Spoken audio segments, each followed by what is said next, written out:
All right, what's going on? What do we got? Oh, crazy news over the night, you know?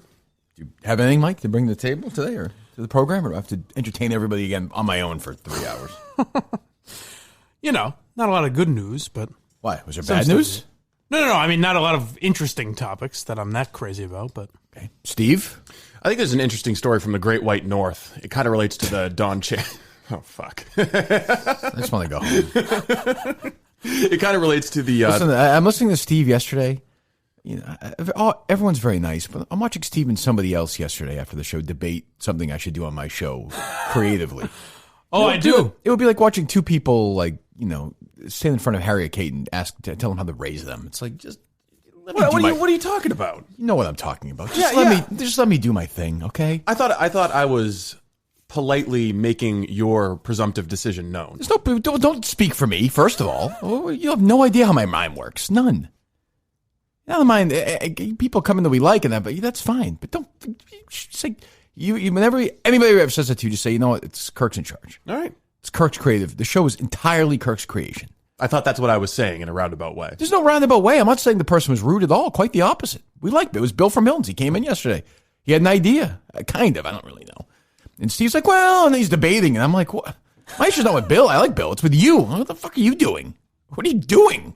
I was politely saying that, you know, we'll take it in a different direction. We'll who the hell are you to say that, though, is my point. What I said is, like, something will come up organically, which means Kirk will come up with something. When anybody ever says anything to you about the creative direction of the show, here's what you should say. Ready? Okay. Okay? All right. Got it? Yes. You have a creative fucking brain in your head. Do you understand that? All right. Bone in your body, whatever the fuck I'm supposed to say. Understood. Okay? You're a writer. I understand that. You're a commentator. You're a fisherman. You're a bed and breakfast owner. Yes. Soon enough. That's fine. I'm happy for Sort of you. a renaissance man. I almost wonder if this bed and breakfast is taking away from your dedication to the show. Okay. He's thought about it so much. Yeah, I mean, that's disturbed me yesterday. The amount you've thought about this is concerning to me. I wouldn't talk to Steve in the tone that you're using, because I do have one interesting Steve story. What's that? He was nice enough to drive me home. Oh, so yeah. What is this tweet about? I forgot to ask you about this. I don't want to seem unappreciative. He's a very nice man. I don't think we should trust Blind Mike's account of what happened. We're leaving yesterday. We had Bill from Milton's came in. We love Bill and we love Milton's, and we're gonna big Milton's announcement next week. Mm-hmm. Yeah, right. So good. I'm looking forward to that. We love them. And Steve and Bill are the creative directors of the show, which I'm looking forward to. They're 2020 and beyond. Got some ideas. Maybe what I'll start doing now? I'll start making suits. And I'll start, fucking working on buttons like Steve.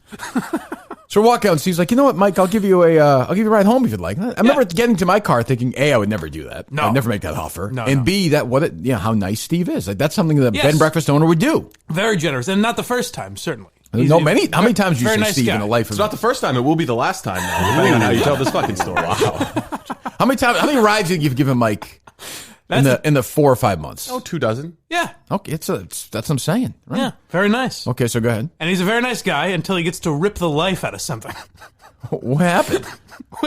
We're driving down the street, and there's a goose in the road, which I assume is not unnatural. Wasn't a goat, though, right? I assume that happens a lot. Not a goat. No, I think he would have shown more sympathy. I would think. Steve...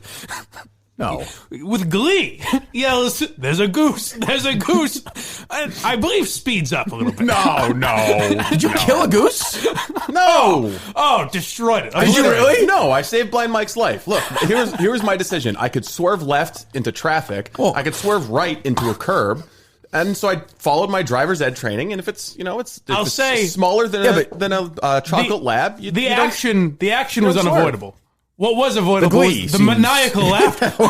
He goes, I smoked that thing. Why were you so excited about that? I fucking hate Canada geese. Yeah, but why? I just hate them. They're pests. Yeah, but why? They're like an invasive species. And how do they invade your life? They shit everywhere. I understand. In every nice public space, they shit everywhere. They're an invasive species. So you killed it yesterday? No, I looked in my rearview mirror. It was fine. It was a brushback pitch. Well, how does Mike know what happened? Anyway, he can't. Exactly. Did you really see it or no? I saw enough. Is there a chance that Steve made the whole thing up? I saw the horror in that goose's eyes. Jesus, wow. And what's the conversation like in the ride back yesterday? Just talking show stuff? After that, I knew not to mess with him. He kind of claimed don't fuck with this guy. Jesus, all right, well, fine. Well, that goose will never fuck again. That goose will never be able to apply Roman to its penis, which is a shame. Can animals use Roman, Steve? Do we know? I think they could, yeah. Really? Oh, yeah. so they've checked. It'd be tougher. The goose penis does not lend itself to I'm not the suggesting, application of Roman. And again, this is not an endorsement for bestiality. No. I am saying if two consenting animals want to buy Roman, I don't know if we have an animal that will do that or not. No, but they could. But who knows? Roman swipes are a clinically proven way to last longer in bed. Get fucking. GetRoman.com. GetRoman.com. GetRoman.com. $5 for your first month. If you use that product, you're done. Then you get your first month with a monthly plan, just $5. It's like, whatever, 6 cents a day to fuck away. 6 cents a day. Yeah, so there you go. GetRoman.com/Kirk. GetRoman.com/Kirk. Do we hear from anybody today or no? No, we haven't. Fuck both them. Jesus. Wow. Well, I mean, Get Your Man is, I don't know, maybe he's, what was that movie they did where Hugh Jackman was old? Was it Logan? Oh, yeah. He's sort of an older superhero at this point. Maybe Get Your Man is in the middle of nowhere. Like the last Rambo movie I saw, Rambo was kind of retired. That's possible. He gets called back into action, Or like many evildoers, perhaps he's just waiting until something happens. Or maybe he's, maybe Two Pump Chump has him somewhere in a basement locked up, and how will he escape this? Is there going to be an origin story movie for Get Your Man where he becomes Get Your Man, pardon the pun, where this happens? Like he spends his early life just premature ejaculating everywhere before he becomes a superhero? Yeah. I would also say I'm surprised for an evil villain in kind of the sexual world. I'm surprised at Two Pump Chump's lack of knowledge about certain body parts. We may play that sound later. We'll get to that. That was confusing to me. But not that that's who he is, obviously. But No. Yeah, but that is, he's been accused of that in the media. Who knows? So GetYourMan.com, GetRoman.com, $5 for your first month. Yeah, let me hear that. So that was on the Minifan show. I heard this and actually stopped running for a second and actually kind of looked around. I was confused. It took me by such surprise that it escaped my mind completely. I wanted to push it out. So these two idiots had on a real idiot and had a great idiotic debate for about 20 minutes. Yes, the Minifan show. Yes, the Minifan show. Sorry, MHBDEC, and they had on this guy who came on and fought, I guess, over Pizzagate, which Kevin Clancy texted me last night. I was playing ping pong with Harris in the middle of a big ping pong battle, and Kevin Clancy texted me and said, "What is Pizzagate?" Oh no, I'm sorry, Billboard Gate. He said, which again is like his way of saying, "I want to talk about this." Yeah. And I actually gave him the, you know what? It's going to take me an hour to explain it. So I actually moved the post. I was like, "Was this girl from USA Today? Is she going to be any good or whatever?" And then so I moved away from it. But I wouldn't even know how to explain it. Right. I don't even know. Who knows? But so anyway, they had one of these guys on who was mad about it, I guess, on the Discord or whatever that thing is. That what it's called? Mm-hmm. The Discord. And so they fought, and then I don't even know how we wound up here, but I think it was chatter about my poor mother. I don't think it was though. Actually, no. Yeah, I don't even know how it came up. I just got the clip. MHB sent me the clip. DEC has odd comedic instincts. Yes, he does. Yeah, he's not particularly funny, but that's funny. What does your mom's tits look like? Yeah, it's out of nowhere. Good. Do they have a nice Aevoli? He's got now. He means areola, right? I believe he. Because it's so not close. It sounds like a weird pasta dish that Steve would make. Do they have a nice Aevoli? What is that? I think it's one of those names that white people give their kids when they want them to sound unique. Yes, it goes nice with the red sauce. Yes, I don't know if it's a white thing, Steve. Yeah. Have you ever read Freakonomics? Yeah, it came out years ago, right? Yeah. Yes. About the weird names. Aevoli. Okay, yeah. So I think he meant areola. I think he did. Yes. How does he not know that he's an adult? And it's not even close, though. It's not at all. It's close enough that it's weird. He got it close enough that we know what he means. That's what I mean. If he had said whatever, Rigolola or something, you'd say, all right, that's crazy. But it's somewhat in the neighborhood. There's some similar letters. I don't know. What was? Oh, did we have any of that South Park sound? Yeah, we do. So, did you see this last night or no? I didn't watch the episode. Neither did I. Did you watch it, Steve, or no? No, I watched it this morning. Was it good? Yeah, it was actually really good. Was it funny? It was more nuanced than just the clip that's going around, but it was funny. So the South Park episode. South Park is obviously it's a great show. Is it Steve Robbins' favorite show? Yeah, probably. Okay. Wow. High praise. Yes. My issue with South Park is episodes are often uneven, though. What? This is true. They're not funny after like 12 minutes. Yeah. Oh, really? The last like 8 minutes will drag on, and I find them to be wildly uneven. Sometimes they try to chase the news cycle too much too. I really agree with that. But I forget the context, but there was one episode where Kyle's going on a rant and he goes, and sometimes you just get up your own ass about your own message so much that you forget to be funny. Like talking about. There was a woman who was competing in the weightlifting competition, right? Yeah, so they've got PC principal and strong woman who's the assistant principal. Right, who's the assistant principal. And they have PC babies. Right. And she is competing in the weightlifting competition, and she's giving an interview after one of her wins, right? Yes. And there's suddenly a new challenger arrives. Yes. Do we have the clip or no? Yeah. It's just, Miss Woman, do you feel ready? Oh, yeah, I'm ready, David. There are just so many amazing women athletes out here today. It makes me so proud. Now, this is the first year that a trans woman is in the competition. How do you feel about that? Amazing. So hold on. I feel So honored to be a part obviously of history. they're being satirical. This woman is completely, acting like she's completely fine with it. No problem at all. I don't have an issue with it at all. It's great. It's wonderful. And then you'll hear it. Of incredible trans friends who are athletes, and so we're all inspired. This woman's competing. Uh-huh. And have you actually ever met Heather Swanson? No, I've never competed against her before, no. She's not exactly your average trans athlete. Well, what is an average trans athlete? Honestly, I find that kind of bigoted, David. Okay. Heather Swanson is actually joining us now. Miss Swanson, how does it feel to be competing today? I can't tell you how free I feel now that I've started identifying as a woman. Now that I can compete as female, I'm ready to smash the other girls. And is it correct you just started identifying as female 2 weeks ago? I'm not here to talk about my transition. I'm here to kick some f***ing ass. Let me tell you something, Dingleberry. David Perry. I'm gonna roll up the other women here, and I'm gonna smoke them. I am the strongest woman this state has ever seen. Any words for the challenger, Miss Woman? Good luck, Heather. Luck is for dudes. So I'm amazed they don't get shit for that. The stuff that they cover. well, they will today. But they don't care. Will they? Oh yeah. Of course. I don't know. I think they kind of wrap it up at the end. We don't have to pay attention to perspective nuance. doesn't matter. I mean, they're sad. They're But being for whatever reason, satirical. for whatever reason, cartoons seem to get away with a lot more. Well, they don't go after South Park. We'll as much. see. It's an interesting test. We'll see. It's supposed to look and sound like the old wrestler Randy Savage. Like Right. He's got the. I'm worried about misidentifying a cartoon character. has a beard and is like totally jacked and bulging steroid veins. And if you watch the whole episode, it's not. They're satirizing the whole thing, of course. But it's funny that they have the guts to do that, though. I give them that, and I mean they'll get some brushback on social media. It won't matter. They're not going anywhere. They're totally exempt, grandfathered in, and they can do what they want. But it's funny that they can do that. And they have the courage to do it. Yeah, South Park and I would say Always Sunny, when they do like social issues, are so much better. Like SNL is obviously crazy biased. Sunny and South Park do a good job of kind of giving both sides, and maybe that's why they don't get in as much trouble. I guess. Yeah. I mean, I would say South Park has sort of a bigger, sort of whatever. And Steve. Well, it's like the too big to cancel. Yeah, right. Right? Yeah. Like they're just higher up, and people know there's an element where people know Matt and Trey will tell you to go fuck yourselves, and it's not as fun if you're not going to get an apology or Well, they also have I don't know, whatever, probably $600 million each. Right. So they really don't give a fuck. I'm surprised they still do it. I mean, they've made so much money off the play and off the show itself and off the merchandise, and you forget have you seen the play? I never have. No, I haven't either. I'd love to. Yeah, I would love to. I thought those were some of the best episodes they did on the Book of Mormon. Yeah.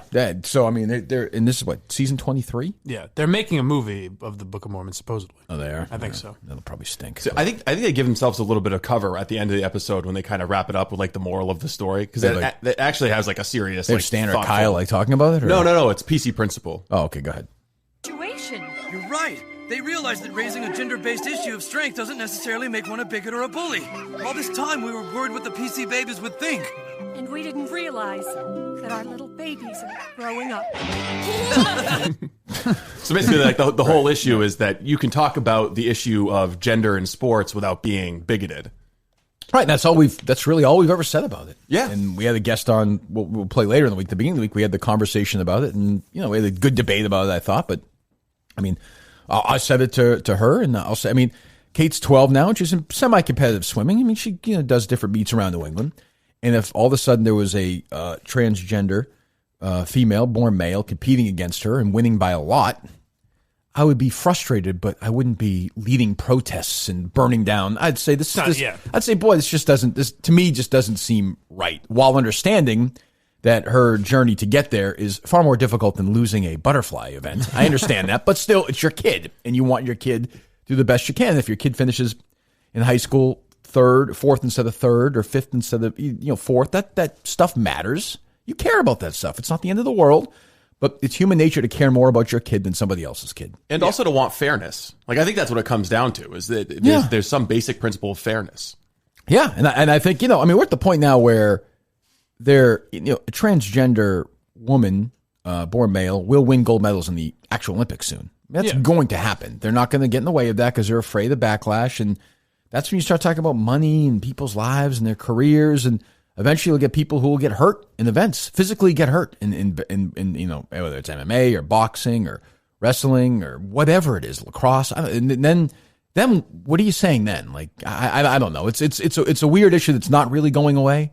And South Park is almost the first big show to cover it at all, right? Other than just blindly saying, hey, this is great. Don't worry about it. Right. I'm sure there's been an episode of Modern Family where it's, you know what I mean? Or 60 Minutes. I don't even know, but it's honestly, like the mainstream media is almost afraid to cover it. Yeah. I think when you get into the Olympics, too, you've got to wonder what a nation like China is going to do to exploit that. I don't know. Because, the guest we'll have on tomorrow said, well, no one's transitioning just to win sports, but when you're in like a communist nation where they're trying to like actively compete like that, they could probably exploit that. True. And all they have is, people born male in China, they throw all the girls away, right? Right. Pretty much. We're making light of it, but it's the truth, right? It's like 1.3 men for every woman. Right, yeah. But don't worry. I mean, we love China, right? And we love Hong Kong. We love everybody. Great. Everyone's buying great. a lot of shirts over there. The check hasn't cleared yet. Hold on. Oh, that one we'll see. Yeah, Jesus. So, that was kind of funny. What was I going to say? There was something else. I had one other fallout from Billboard Gate, Pizzagate from yesterday. Was KFC mollified, or is he still coming after you? Oh, KFC? Does he want a refund? No, that's a good question. He had such a great day there. I don't want to. I think that day, being part of that, I think is upsetting to him now that's not going so well. It's been tarnished, yeah. Did you see Cullinane get mad on Twitter? Did you see how many times? What new? You're going to have to be more specific. So he listens. The minute the show comes up, he listens to it. Yep. And he'll do a thing where he reacts to it with no context, like at 11:26 or something. The Cullinane special. I'd love to know his work schedule. He doesn't have one. Like, what does he do all day? He sits around and waits for Jerry to call him, and that doesn't happen. That's really it. Because remember at one point in the thing where he's like, and what do you think of this R.A. Minihane or whatever? And we're like, geez, what an odd sentence. And Cullinane was like, yeah, that was supposed to be sarcastic. He's defending himself. Like, we know, Dave. We know. That's the odd thing, is like he listens, but it's almost like he only gets his information from KMS quotes or something. Yes. It's like he doesn't hear the context of it at all. I guess not. I don't know. I think he met with Jerry yesterday, as a matter of fact. Oh, really? I think he did. I think so. I thought. Have there been any developments? None that I know. Boy, those wheels are moving at a crawl's pace, huh? Jesus Christ. Well, why would they want to be having a podcast right now? I don't think there's any newsworthy events going on that Jerry could comment on. No kidding. Also, we're sort of at the point now where Jerry doesn't. I don't know if you want to start a podcast now until after Christmas. Well, it's good. They say when you lose. The impeachment hearings are happening right now. If it's going to be a political, can I be honest? I am not into that at all. I'm just saying. Are you? I would think you would be. No. Yeah, I watched it yesterday. But I feel like boring. Nothing's gonna. But is he going to ever? Is he going to be removed from the office? No. So then who cares? What? So what's in two sentences? Right. Essentially, they're saying that Trump bullied Ukraine, correct? Yes, into investigating why Hunter Biden was getting $50,000 a month from some. That was $80,000 a month. No, $50,000 a month. Yeah, I think it was $50,000. $50,000 a month. Okay, it was an insane amount of money, and no one knows what Hunter Biden was doing. And he was willing. If they didn't do that, they're contending that he would not have given them aid and funds. Yes. As a libertarian, I say good. I don't want to give the Ukraine a penny. I don't want to give any foreign country a penny. I haven't been following it that closely, but I'm saying if there's a quid pro quo, then so. Well, that's just how America does foreign policy. Well, yes. Well, I would say that. Honestly, I don't have a big deal with it. I really don't. But we bully countries all the time. Do you think we just give aid and say there's no strings attached? No. It feels like a reach to me to try and impeach this. Now, he might get impeached, but people think that means he's not going to leave office. It just seems strange to me that all the Russia stuff we spent 2 years talking about is gone now, and all of a sudden it's gone from Russia collusion to Ukraine collusion. I don't know. I couldn't believe it was on all the networks yesterday. It was boring. So boring. So that guy who sounded like Walter Cronkite was boring. Some asshole. We might get him out. We might get rid of him. It's some asshole in a bow tie. Yeah, that Kent guy. The New York Times wrote a story all about his bow tie and like the historical significance of his bow tie. I mean, that's the other What's disgusting. the historical significance of his bow tie? I don't fucking know. He's like wearing one? Diplomats from Foggy Bottom. I could see you wearing a bow tie. Oh, his picture. He's wearing a bow tie. Well, for my tuxedo. But I don't wear bow ties. You don't? Outside See, of I can tux. see you doing that. On the don't throw that evil. the at DC me. sleuth didn't wear bow ties. No, the DC sleuth never wore bow ties. I thought he wasn't a DC sleuth anymore. Was he? The DC what? The DC snake. I call him. Snake. They're stealing all that money. Vanessa Friedman of the New York Times writes, George Kent and the bow tie of history. Oh, God. Ooh. Like, what a slobbering, just like sycophant writes that fucking story. It's so you disgusting. watch these boring congressional hearings, and you're like, oh my God, this bureaucrat who's making probably, $125,000 a year to sit in an office. No, at least. He wore a bow tie. They have Helen Kennedy tweets, George Kent and his bow tie and quizzical expression are very huggable. I'm guessing he's a Republican, right? Yeah. This is a woman from the New York Times writes this sentence. The bow tie, at least on screen, appeared to be blue and yellow. At least on screen. What the fuck? Well, it's like that dress from a few years ago. Who knows what color it could be? That's true. Bill Nye the Science Guy is a famous bow tie wearer. So is Pee Wee Herman. Tucker Carlson used to wear a bow tie, didn't he? True. Yes, he did. Yeah, he's a big bow tie guy. Yeah. So are George Plimpton and Fred Astaire. How those traditions color the perception of Mr. Kent depends on your cultural shorthand. In any case, he's now part of that motley assortment. It's just fucking stupid. George Plimpton.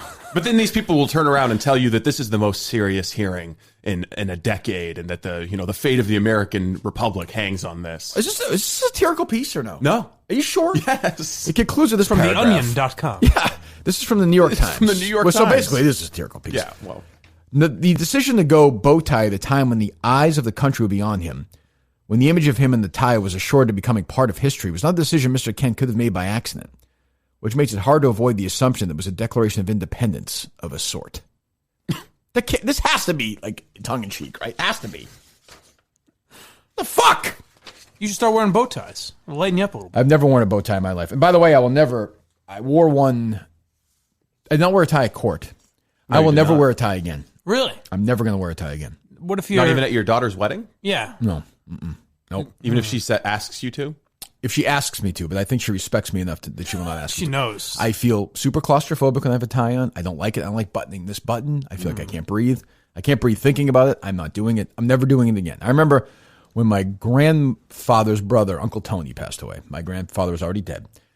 And I was annoyed. And I was talking to my brother, and he called me. He's like, and my first reaction was like, I'm not wearing a fucking tie to that funeral. I'm not wearing one. He's like, what's wrong with you? The guy just died. I'm like, I'm not wearing a fucking tie. I won't do it. Now, what do you think that is? You know what? Kirk Minihane didn't wear a fucking tie to it. He did not wear a tie. That's right. Do you think that symbolizes some of the struggles you've gone through, perhaps restrictions around your neck? Yeah, I'm surrounded by nobody with any fucking talent. Yes. Yes.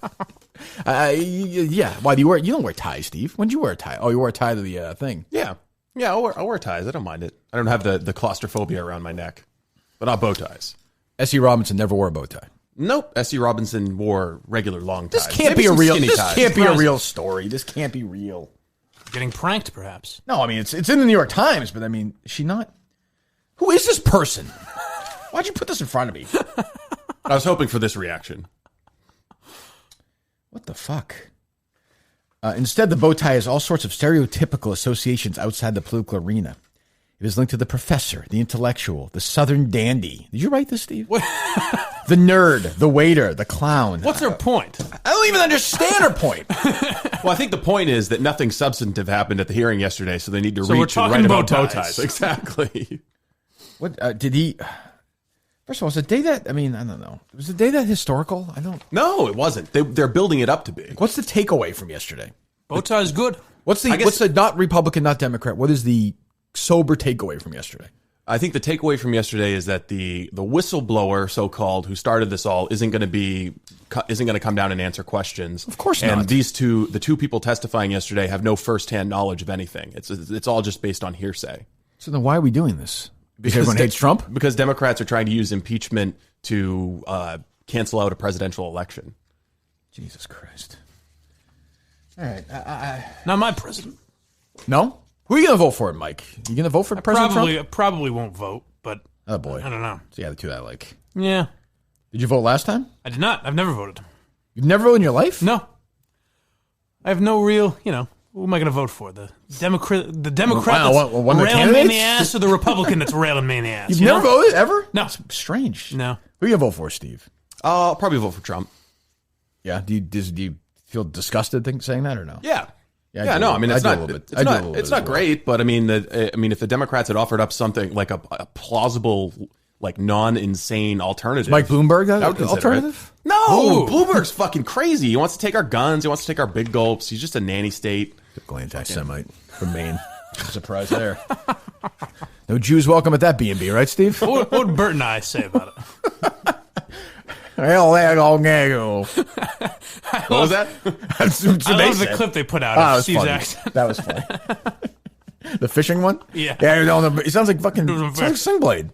yeah. Nobody from Maine.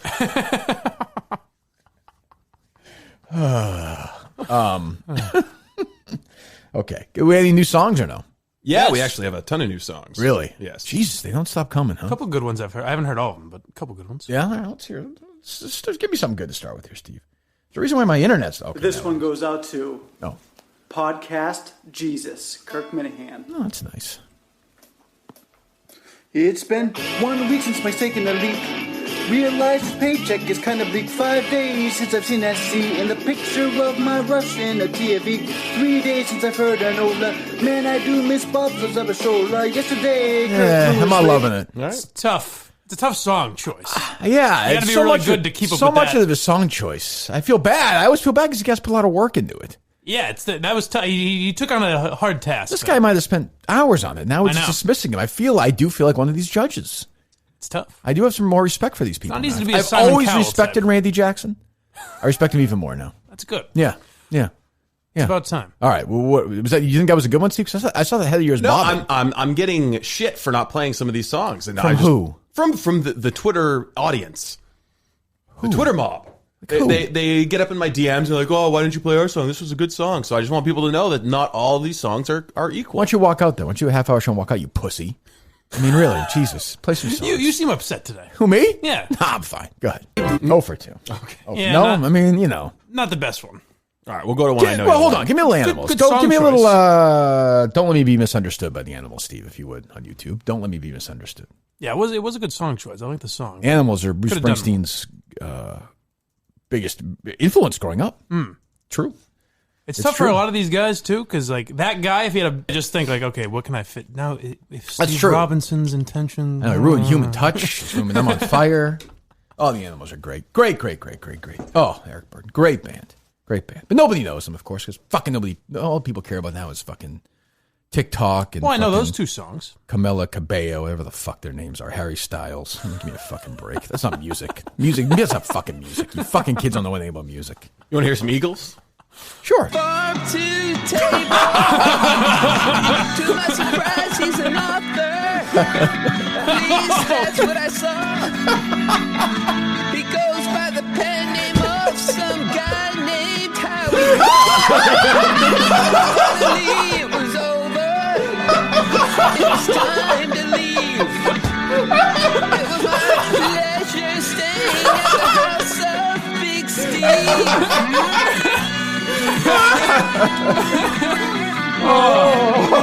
Oh, God. Is that it? That reference gets me every time. That is an incredible song. So that's what people are up against. That's what they don't understand. Who is that? That's the guy. That's who the did same Steve's guy? a Liar. Yeah, this Yes. guy's And he turned that around in less than 24 hours. Unbelievable. That's the most, maybe after... That's incredible. That's the best. That's better than We Didn't Start the Fire. I was going to say, after maybe We Didn't Start the Fire, I'm impressed. That maybe the most impressive Oh, song. I'm actually crying. Jesus Christ. Oh. The minute I heard the opening, I was like, I know where this is going. I know. That guy's a genius. But he's great. You are crying. Oh my God! Do you need a tissue? Well, I knew it. Give me the last stanza again. There, I love that. That seems to be a common theme in his songs. He's maybe the only guy that's picked up on something. Yeah, it's weird. I don't know he's listening. Oh, whoops. All right, sorry. What do you do? What do you do when you first hear that song?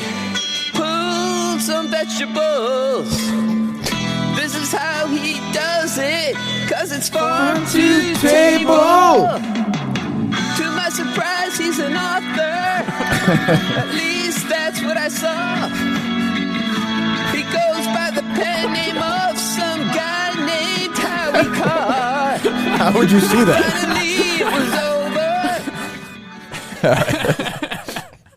Oh, that guy's great. He needs a name of some kind. He needs some. He even does some sort like the first of all the Hotel California, but he even changes like the voice to sound a little bit like Don Henley. Like he does the same. His last name is Doobie. He might be one of the Doobie brothers. I mean, they're not related. related. I think they are, aren't they? No? They're not related, but they do be brothers. Oh my goodness! I mean, that's done literally. What time did you get that sent to you? Last night. So probably took him like what? Maybe 12 hours. Yeah, I remember he listened to the podcast. I'm sure he's doing things. Yeah, he probably didn't. That's writing Hotel California to that. We got permission from the Eagles, right? Yes, of course. We always do. That's even like it's hard for me to even think. I've been trying to think of a song that would be good. That would be a good fit for something. Well, I you can't gotta even pick do that. That's the thing. You got to pick a whole new song too. Like you can't do. Although rhymes. that does lend itself. Hotel California kind of lends itself to a bed and breakfast theme. Sure. Oh, definitely. But I'm do you saying think he heard the bed and breakfast conversation was immediately like, let's get to work. Do it. Yeah. What's the name of the song? Big Steve's Bed and Breakfast. Big Steve's Bed and Breakfast. Yeah. I mean, that's a hit. Yes, that without a doubt. That's. I don't know if it's. It might be funnier than Steve's a Liar. I don't know. Oof. That's tough. It's the speed of it is Because incredible. this time he made us wait for a big, a big payoff. It was funny from the start, though. I mean, yes, it was. That's funny the all thing. the way Like through. Part of this too. Like when you hear the beginning of that song, you kind of know that lends itself to a funny song. Yeah. Like It also tells a story. It's like a ballad. It does. Yeah, that's what I mean. The ballads are almost. That's the better. funniest I've noticed. Have a solid theme and tell a story. Yeah, Steve's a Liar. You know, Kevin from Bristol's. Mike Geary's Tears or Blind Mike's. Yeah, that's what I mean. The one we heard yesterday. Mama Geary's Touch. Mama Geary's Touch. Mama Geary's Touch. Yeah, these are boy. We're gonna whittle to this down to 8 songs for this live show. It's gonna be tough. It's tough because we've already got close to 8 like good ones, good ones. We're only going to do this for another 4 months. I mean, at some point, we have to put the brakes on it for a while. It's gonna be, they're not slowing down. well, we're going to do them, I think, through the holiday anyway, through Thanksgiving. Then we'll figure out what we're doing from there. All right, you want to hear one more or no? You want to do something else, then play one? It's up to you, Steve. You can play one more. All right, well, then we'll do what you say. Tough spot for this guy. Oh. He's a good boy, loves his mama. Okay. He can't see shit, 'cause he's fucking blind. He's a good boy, he's lazy and worthless. All right. Rich Keith would kick his ass in a fight. I don't agree with that. Oh, he's a big guy. It was a long day when his grandma got cancer. She's gonna die soon. Oh, Jesus God. Do. And Kirk's a scumbag. Oh, wait a minute. Because he enables this shithead. Oh, okay, fine. Rapper guy. He's a fucking idiot too. Mama, Got mean quick. All right, we're good. I think we get the overall point of it. I don't disagree with any of it. Not bad, though, yeah. Yeah, it's okay. It's just, you know a great one when you hear it almost right Yeah. away. Yeah. Like, there's no great line there. I mean, it's fine. Like we get like Mike's Buck's mom, his grandmother's Right, sick. right, right. It's not, you got to get something, bring something new to the table. Something unique. Yeah, I mean, you know, It's gonna be a wow. Steve's Bed and Breakfast is it's gonna be tough. It's And tough. it was right after that song. That's an incredibly Very tough impressive, more than anything. Oh, it's unbelievable. Yeah. As is Roman, by the way, we know that. GetRoman.com/Kirk. GetRoman.com/Kirk. I think they sponsor us. We've done more Roman reads, I think, than any other product. Yes, definitely. Man, I've been there since the beginning, since day one. 103 episodes ago. I don't know. Is that where we're at now? Something like that. Yeah, this will be the 104th. Tuesday. It's 104th? Today's Yeah. Thursday, right? 104th. That's right. We gave you a one on Veterans Day. Even. That's how much we care about you, the listener, and how much little Steve cares about veterans. We did one on Veterans Day. GetYourMan.com/Kirk. GetRoman.com/Kirk. $5 for your first month when you choose that monthly plan. If you use the link, GetYourMan.com/Kirk. You know what you do? You get the packets right there. You swipe them out, rip them off, and get fucking. That's what we're about here at the Kirk Minihane Show. Healthy, productive, sexual, consensual intercourse between two people who are not underlings of either one of them. That's how we do it here at the Kirk Minihane Show. If Mike and Steve want to get in a relationship, they'll have to tell me, they'll have to disclose it, right? You have to come to me after a show one day. I'd be happy. Like, I don't know what happened yesterday, because I understand the allure of killing a goose can lead to two men fucking each other in a car. I was certainly in no mood for any. But maybe you were turned on by the power of this man. That's true. You know, I could see it happening. If that happened, if the look in his eye. If Steve's like, I'm going to swipe this on and start fucking you, and then you fuck, and you come and tell me about the next day we're in this relationship, fine. But if you don't, it's an issue. See what I'm saying? You understand what I'm saying? That's fair. It's a long way of saying $5 for your first month. If you go to GetRoman.com/Kirk, GetRoman.com/KIRK. Do we have Mike's picks later today as well, or no? Yes. Yes, we do. Yes. Well, you say you're surprised at that, Steve. No, we do have his picks. Okay. But you do seem surprised at that. Did you forget Yeah, about no, that? I just didn't get a new copy about it. Okay, well, there you go. Is what's his face at BU tonight? Ben Shapiro? Yeah. I don't know. Are they going to allow him? I don't know whether it's been canceled or not. How do you think it should be handled? Is the real question. Well, that's what the Globe asks. Here's what I think. I read the columnist. I think I sent it to you this morning, Steve. Yes. Plain and simple. I mean, this is somebody who has opinions politically, and he should not be allowed to express them. No, absolutely Like, done. not. I don't know what. Let me ask you this: what are his opinions? Which way does he lean? I would say he leans heavily to the right. Okay, then you're right. Then you're correct. I think we're in a country where I don't want to hear that from somebody. No. No. And if you disagree with him, certainly don't let him speak and then disagree with him. Just don't let him speak at all. Yeah. That's my attitude. I think that's the way to go in America these days. It's the only way to do it. I've always been curious about the reaction Shapiro gets because he doesn't seem that inflammatory to me. He seems like a bored. I mean, we played that sound. He's like a nerd. I remember when we were in Framingham and you were playing that sound of him, and I was like, this guy sucks. I understand he's carved out a little niche for himself. Congratulations.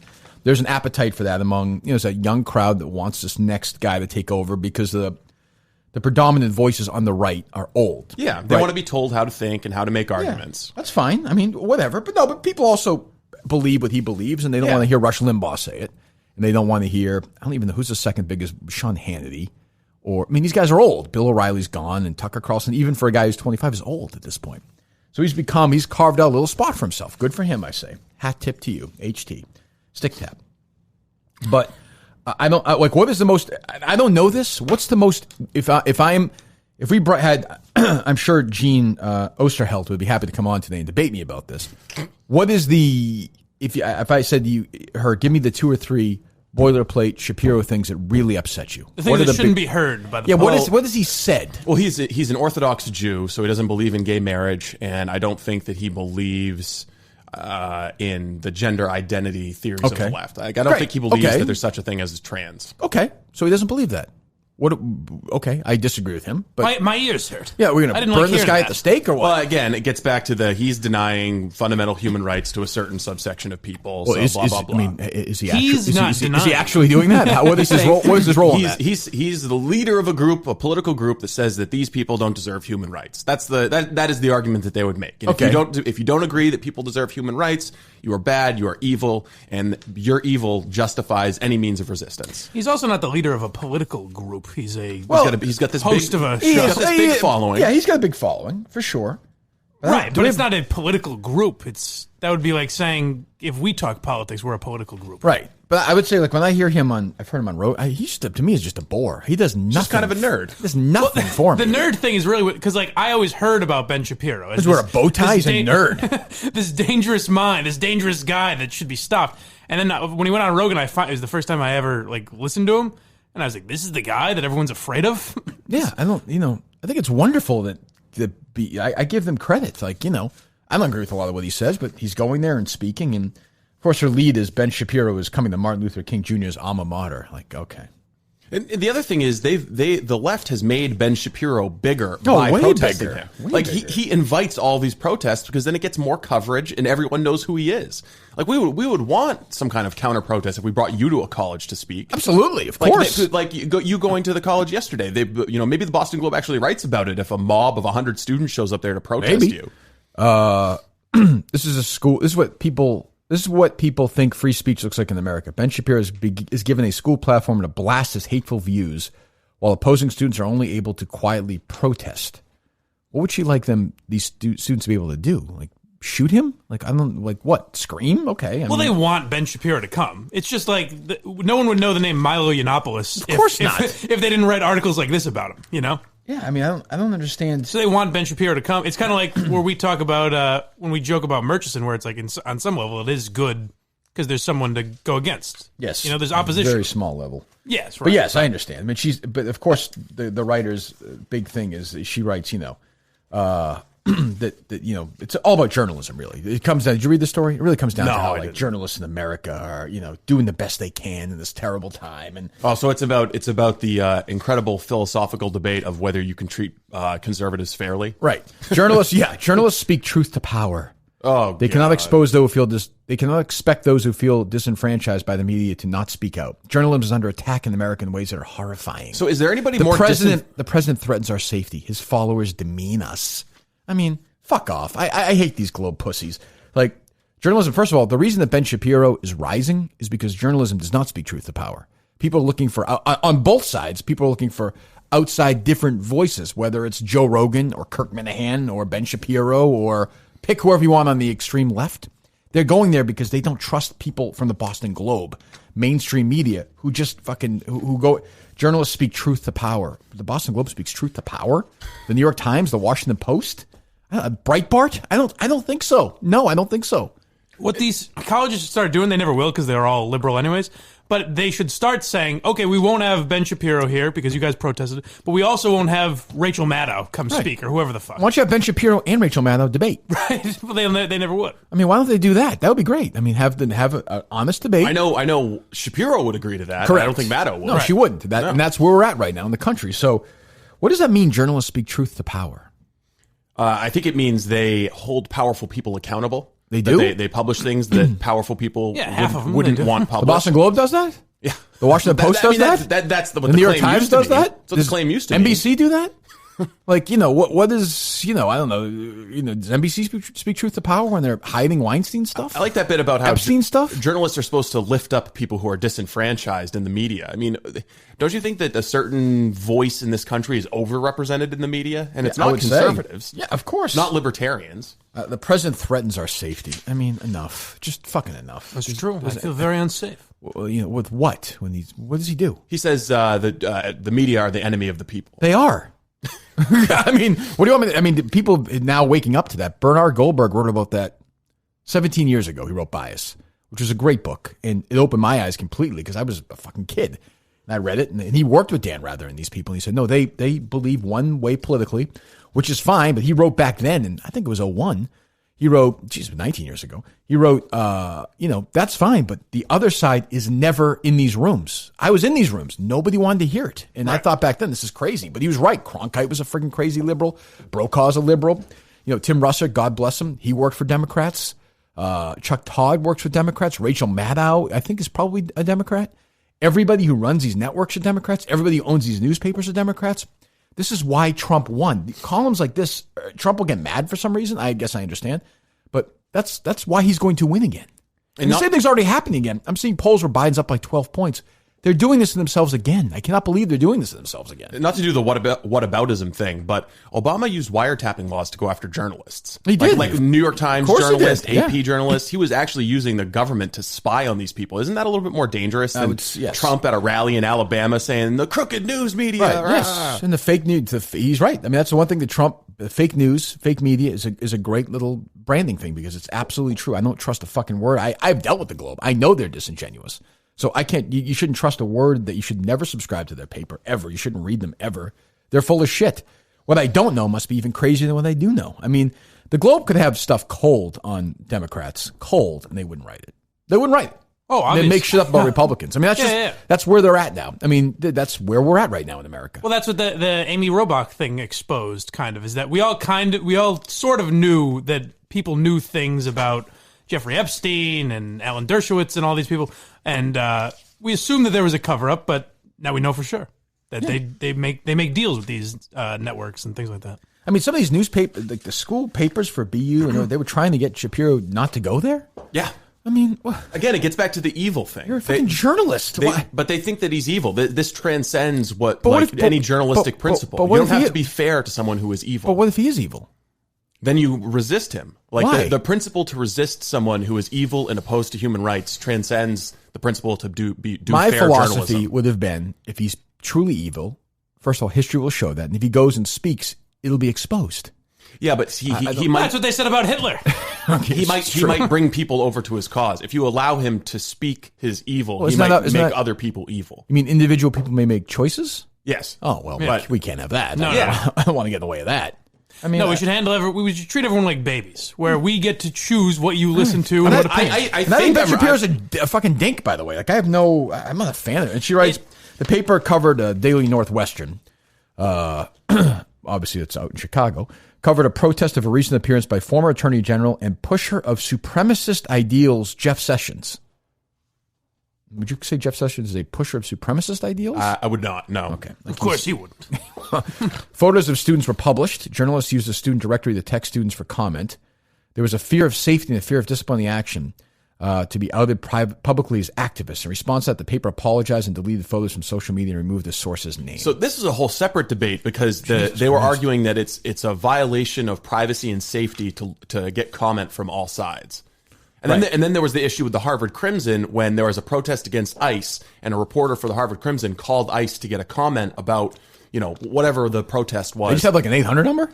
No, they're just a public affairs number for ICE. For ICE? Yeah. And just called, hey, we're calling to get a comment from your side because we've got one side. And then there was a protest against the Harvard Crimson for asking a question of ICE. Like there's some, tyrannical government agency. Right. Every one of these stories is the media telling you how much smarter they are than you. It's like, hey, we can listen to Ben Shapiro and decide that he's got bad ideas. You can't. You shouldn't. Don't listen to him at all because you're not smart enough to evaluate his ideas and judge him on your own. See, she writes, can we reach out to her see if she wants to come on? I'm sure she'll say yes.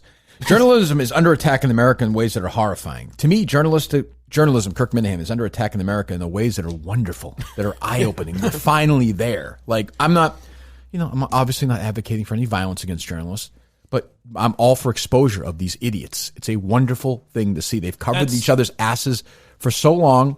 And God bless Trump for this. He has exposed these fucking frauds for what they are. I think that's one of the biggest benefits of the Trump presidency. Easily. Is you it's realize probably the biggest. All these people that you just took seriously and you just assumed that they were professionals. Well, I didn't, but yeah. Well, yeah, but I mean, a lot of people did, and you just kind of assumed from the government to the media, you just assumed like, okay, yeah, they might have a little bit of bias, but now you just realize it's just like they can't handle it. Just hacks, fucking hacks everywhere. Yeah, and unfortunately for them, a guy like Chuck Todd, and most people don't even know who he is, Meet the Press host, is ruined forever now. Like, nobody will ever take him seriously again. Like, you give these big speeches and you're a hero to a certain group that's going to like you no matter what. But when real shit happens now, no one's going to trust you. 10 years from now, no one's going to trust him. So, I mean, this is what's happened now. But, it's crazy. It's, the president threatens our safety. His followers demean us. Oh, tough shit. What's her name? Jenny, whatever her name is. You're being demeaned by fucking people. You're a journalist. You have fucking thick skin. I mean, demeaned. Is there anywhere that just reports news that just says like, hey, Ben Shapiro is going to Boston University? Yeah, go if you'd like. Yeah, like stupid TV stations will do it. Yeah. Like, oh, he's here tonight. But they'll also cover the protests, and it'll be slanted that way, and it'll be, this hate monger is going to be there, and he may be abhorrent. He bores me, so I don't even know. Let's say he's not particularly. I mean, obviously he's charismatic. So if Al Sharpton rolls in next week and speaks there, the Globes have a big issue with that, right? No, I don't think so. They're going to be okay. I don't think so. Okay, I mean, if Bill Clinton's there, they're going to be fine. Oh my God, guys rape people. This is going to be there. No big deal. It'll be wonderful, right? Yeah. There'll be no. By the way, there'll be no female protesters there either. Nope. So I mean, it's everything is. I don't know if Al Sharpton shows up. Duvall might be there to get his endorsement. That's true. That's true. So if a Supreme Court justice was invited there, Kavanaugh, to speak there. Big protest. Big protest. Wouldn't be allowed. Yeah. No way. Well, actually, I think that it would be kind of uncomfortable for all the women there. He'd be coming there. No, maybe I don't know if he's asked their consent. That's true. He's crazy, this guy. Yeah. What's really sad is it's my generation that helps out too. Like usually, like you'd think. I think it's your generation that's kicking it. It's spearheading it. Like It used to be like the young people were rebels. Now we're like, oh, this person shouldn't be heard from. Yeah, it's weird. Shut it down. It's always like a student group. No, it's now. I mean, the media is still largely my age, saying older, but you're right. Like the young generation should be pushing back at They're this. like erecting their own safe spaces. Yeah, instead of being like, fuck. Like we push back in the way we say we're not safe enough. We should be more safe. I'll never forget the footage of the video the day or two after Trump was elected. I think it was the Thursday after that Tuesday, and the University of Michigan had coloring classes for the students to cope. Oh, yeah. I remember watching that and thinking, we're fucking dead. Like, this is what kids are doing now because a man was elected president. They're coloring. Yeah. I know, Steve, you're an adult colorer, but still. There's an element to that generation that is good. Like when we were talking, I thought of this when we were talking to AJ. I can't think of one. That someone like that wouldn't get bullied as much in school. You know what I mean? Oh, that's true. That's nice. If someone transitioning, that's doesn't nice. have Stuff like that is good. They are more accepting. Of course, the old Chris Rock bit that without bullies, there'd be no Bill Gates. I agree with that. Yeah. So I mean, there's I would call there's healthy bullying. Yeah, which is good old fashioned ball breaking.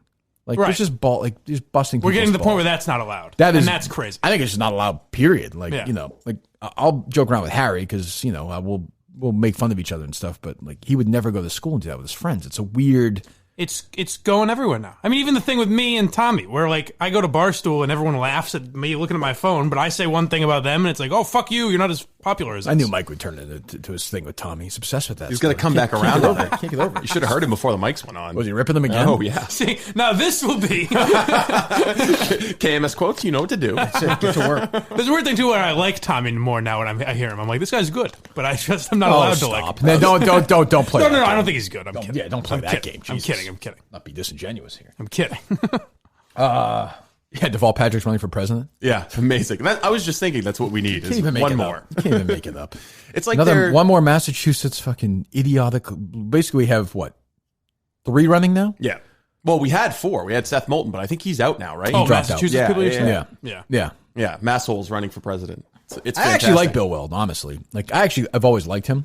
I've always liked his. Like I actually think he could have been a pretty good president. Like, he seems like kind of an idiot. He seems like a little bit of dopey. Pretty open minded. He's pretty open minded though. He's not. Yeah. He's not a slave to. I guess that's a good characteristic you want in any political leader. Yeah, he's not a slave to sides. And today you're dead if you're like that. First of all, he's running against a president anyway, so he's not going to win. But Deval Patrick is. Nobody knows who he is. What is he doing? Well, he's the answer to a question no one asked. What's that? He's the answer to a question no one asked. There you go. I'm just saying, just fucking flip the pancakes. Okay. No one was looking at this field and saying, "I think we need another candidate." Well, I think they're looking for another a really better good candidate. candidate, but not Deval Patrick. Maybe they want Michelle. Yes, and I still think Hillary's going to run.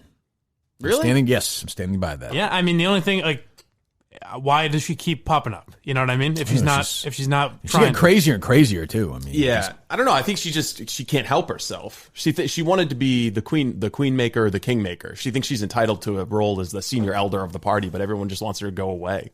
That would just be a sad way to go if she ran again. No one's gonna losing to Donald Trump though. No one's gonna losing again though. That's true. No one's gonna ask her to campaign on their behalf, right? She's such a toxic figure. They're poison. Yeah, nobody wants that. No, I mean even in California, New York, or someplace like that, no one wants her. No, I thought Oprah was going to run like a year ago. I did. Yeah, she would have won the nomination. Definitely. I don't know if you're Oprah. Do you really want that? No. How much money does she have? No, it's the answer. No, she's got like $3 billion. Yeah, but how much money does Bloomberg have? How much money does Trump have? That's true, but I don't know. I think Bloomberg's a little bit different than Oprah. Bloomberg wants power. He's had political power in the past. He likes politics. Yeah. He's like legacy building. I mean, Oprah's got her legacy. I suppose if you're president, if you're the first African American woman president, there's might be a legacy thing there. But I think she's set. There's no one that hates Oprah. Even people that don't watch, no one's like, oh, fuck Oprah. You know what I mean? People start to hate you if you go into politics. If she runs for president, people will hate her. Yeah, that's true. All right, Steve, ExpressVPN, please. Go ahead. Let it rip. ExpressVPN is a company that we're partnering with that provides virtual private networks, and they've actually got a really good deal where you'll get you get 3 months free if you sign up at ExpressVPN/Kirk or use promo code Kirk. And what it allows you to do is browse the internet anonymously. You can set up basically spoof your internet location, like you're in Canada or New York or Los Angeles or something like that. Protects your data, your web surfing data from corporations, from governments, and it can allow you to get an international football package, I think is what they're advertising in the copy. So you can get access to sports content for cheaper than you could if you're just in the United States, not using a virtual private network. expressvpn.com/Minihane. That's what you do. expressvpn.com/Minihane. 3 months free with a 1-year package. So 15 months for 12. expressvpn.com/Minihane to learn more.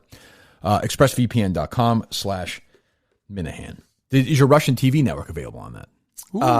Yes, I think you can find it online. Okay. Yes. That network is still in existence. RT America, yeah. No, it's that like show's still in existence. It's the Western propaganda outfit. Tom Hartman's still on the radio, still does his show. Yeah. Well, THOM. THOM, Thom. He doesn't like when you call him that, though. No, I called him Thom once. Did not like it. Congratulations. Steve's clicking. I think we got it, no? Oh, congratulations. That be a song title? Congratulations. Awesome. Could be. Smugly looking down at, peering over his glasses at them. Adjusting his bow tie. I got some feedback. I'm doing this movie thing, by the way. Announcement, please. I'm doing this movie thing. Good. Steve thinks I should do it on YouTube. That's interesting. Yeah. So my idea is to hang a green screen behind you. Okay. Really here's the problem. Really put some production. What do you mean a green into it. screen? Am I doing like action sequences and stuff? No, I'm going to put a green screen behind you so we can throw up a background that fits whatever whatever you're doing. I was going to say, because you can't show the movie. Yeah, I know that. I know that, but I I'm not think showing. What do you mean? Okay, I'm saying you couldn't watch a. You couldn't do like a watch along. I'm not doing a watch along. Yeah, I'm not interested in that. No. Yeah, I got some people said that. I'm not going to do that. I just want to talk about movies. And I don't think, not that they care, but I don't think it interferes. The current Barstool, I listened to it. The one with Jeff and it's different. What's it called? Lights, camera, like pod? Yeah, the one that's costing the company all the money, according to Portnoy, the Dunkin' Donuts thing. Yeah. They talk about movies that are out today. Okay. They're talk about new movies. Yeah, they You're talk talking about old movies. Yeah, I want to pick certain movies every couple of weeks and just kind of I wouldn't mind getting like just rate like the screenwriter for Midnight Run or a small member of the cast of The Untouchables or whatever. There was a podcast out called I forget the name, but it was pretty good. It was called it just stopped like a year or so ago. And they would have on, like the last one he had on was the girl who was in the bottom of the well in Silence of the Lambs. Okay. And he talked to her just about the experience of the movie. I wouldn't mind doing a little bit of that and talking about the movie and bring somebody on maybe. It's just a fucking bullshit about the movie for 45 minutes. I like the sound of it. That's it. That's all. That's all. I mean, Did anyone express interest from Barstool? Some, but I think they were caught up in these, I don't know, these fucking endless sweater tweets yesterday. I think they were. We've got our own. We do. Yes, we do. Yes, we do. How much is the sweater? $210 or what? 40, I believe. Is it really? Yeah. It's actually not a bad deal. No, it's not too bad. Anyway, so I'm not wrong about that. You probably are. So I'm going to do that. That's. I got a lot of feedback from the Minute fans. They want it to happen. So I'm going to give them free content starting when I don't know. I'm going to do it once every 2 weeks. Oh, so you're just going to do it? Yeah. Oh, cool. I like that. No? Yeah. What, I should sit around and wait? I'm not waiting for nobody. No, I like that. So we're going to do one next week, Steve. We're going to do a test one next week. All right, sounds good. You look panicked about that. No. Why? I was just looking up how much the sweatshirt costs. You were right. $40. Sweater. Very good. $40 for a Dancing Kirk cowboy sweatshirt. Good. There you go. Yeah, no, I think we'll be ready to set it up. Do you have a guest in mind for your first one, or are you just going to... I don't yet. I'll do it one day next week. And then we'll just give it a test run. We'll throw it on YouTube and see what the people think. That's all. If they don't like it, they don't like it. And is there a specific theme, or you're just going to do whatever you want? Like, I mean, I'm like gonna do talk whatever I about want. one movie every week, or I think so. Yeah, I think so. Yeah. Because I think Lights. I mean, I don't even really care, but Simmons does a thing called the rewatchables, which I actually like. That's one of the best things they do on The Ringer. Mm-hmm.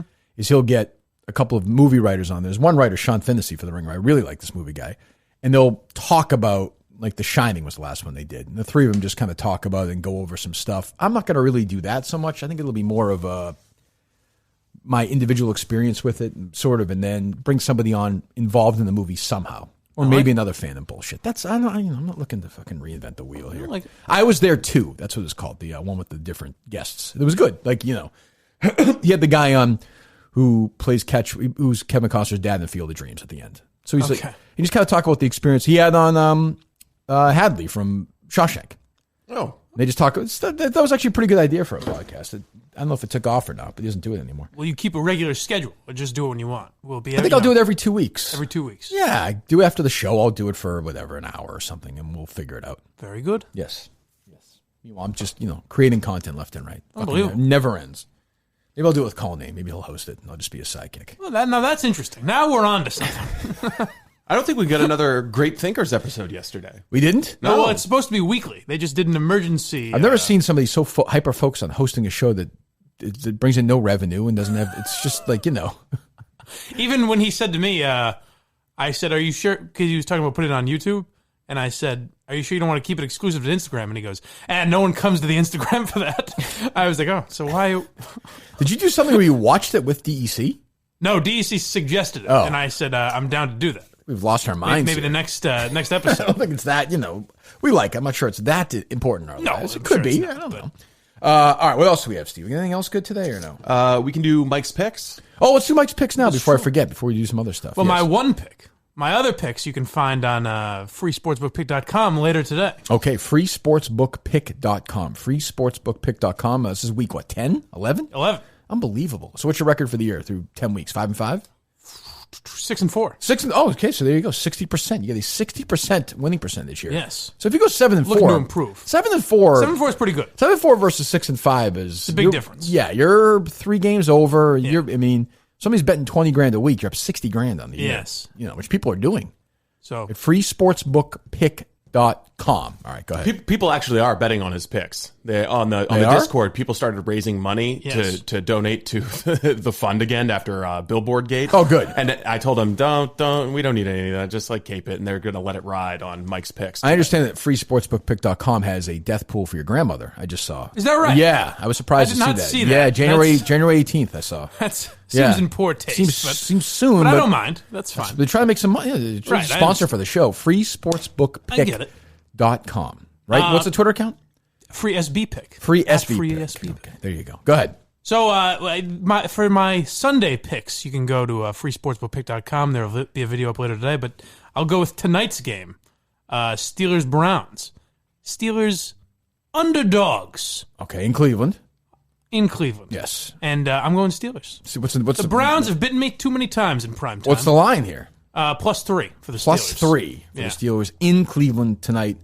So you're betting these hideous Thursday night games. Yeah, I don't usually like it. I don't like that. I don't like it either, but I've said enough with the Browns. I'm going Steelers.